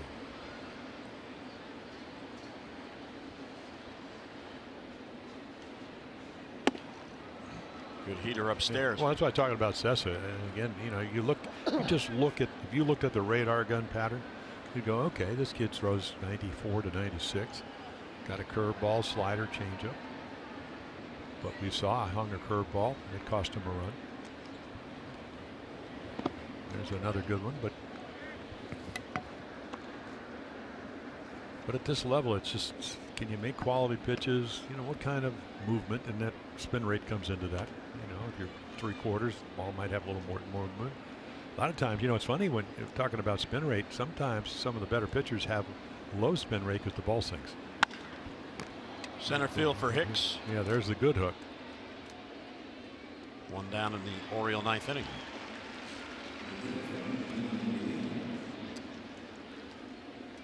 And it shows you the depth that they have in the Yankees organization, that they were able to trade 3 pitchers to the Orioles for Britton, knowing that Britton likely will leave as a free agent after the year. Yeah, and of course at the time, Chapman, who was having the problems, just came off the DL with that tendonitis in his left knee. That was an ongoing problem. It's just amazing sometimes how things. You can be the best general manager in the world, but sometimes you even get better. If you look at the Voit trade, that was because the pitching was bad, and they had to go out and get Lance Lynn. So Tyler Austin went in that trade. So now they needed a first baseman. Bird slumping. Otherwise, you're thinking, maybe we don't need Luke Voit. So you get Lynn. Now all of a sudden you're able. What the Cardinals need. They're still in the wild card in the National League. They need a lefty reliever, Jason Shreve, along with Gallegos, who went over there. So again, you're always working the phones. Yeah. Did anybody not get called up in September?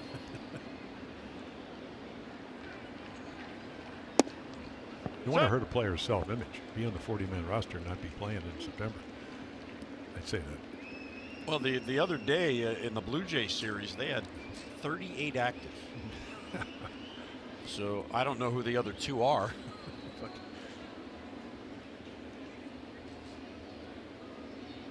They might be hurt, And there's the heater, 96. Right up the ladder. Boy, tough. Even if you can cut your swing down like the arc does, to catch up with it.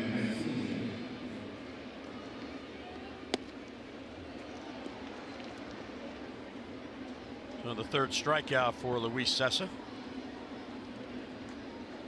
Trey Mancini 2 for 2, doubled and scored in the 6th. He has a single, 35th multi-hit game. There's Torres at shortstop. Pretty routine. And a 3-up, 3-down inning. So we head to the bottom of the ninth. Michael Givens will come on looking for, let's see.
And Michael Givens comes on looking to close this one out. Yeah, 24 pitches. So 0-5 in June. So that certainly takes. Of course, would love to win a game. Like to save a game right here. I mean, came in yesterday, 2 perfect innings. A couple of strikes, made all his pitches. Fastball, slider, changeup pitcher. And for the Yankees, of course, they're hoping to get some help. The free pass. And if you look at Michael, when he got in trouble, there were some walks involved, but he's working on over the last 3 appearances over 4 innings scoreless. He's actually been only 1 run since early September.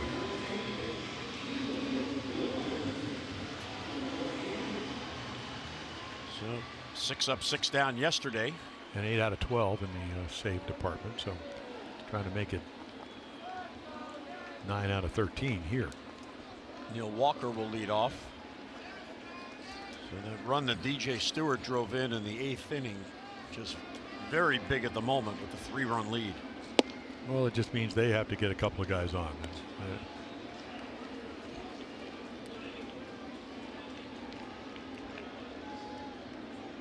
So Givens working back-to-back days He worked back-to-back days, Tuesday and Wednesday at home.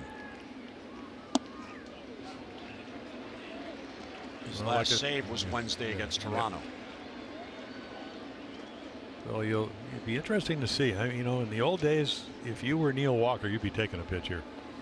Make him throw a strike. You're only the fourth run, and he is, and he does throw a strike. I'm telling you, when you're out there, sometimes you know they're taking, or at least you assume they're taking. It's harder to throw a strike because you aim it. It didn't seem to bother Michael there.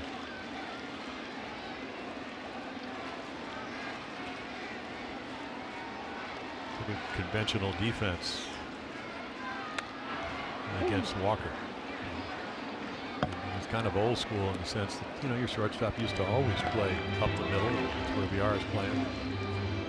Wilkerson straight away.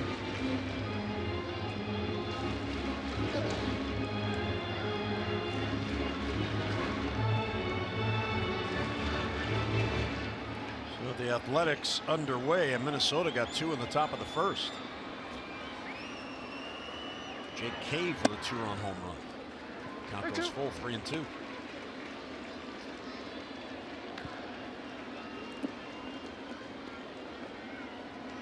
Well, the Athletics, they prefer those, you know, come from behind walk-off wins anyway. Well, you talked about the back-to-back appearances last week against Toronto, but those were only 1 inning, so a lot more pitches. 8 and 11, 24 yesterday. There you go. Left field. Should be routine. Joey Rickard. Joey out there. 1 down. Nice pitch, 3-2. Had to throw a strike, quality pitch. Forced Walker to just try to make contact, and he gets it in the air.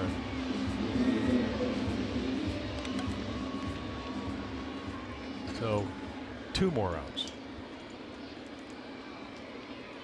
Counting like a pitcher. Oh, like a manager.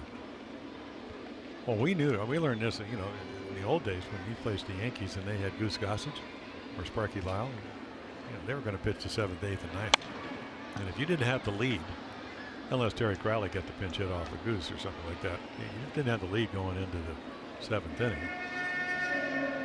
Kind of like what Kansas City did when they had that run going to the World Series and then winning the next year. Kind of a done deal. The Yankees, of course, when they're healthy, they seem to think they have the same bullpen. Popped them up. Wilkerson. Here comes Mullins. And then it's going to be Wilkerson. 2 down here.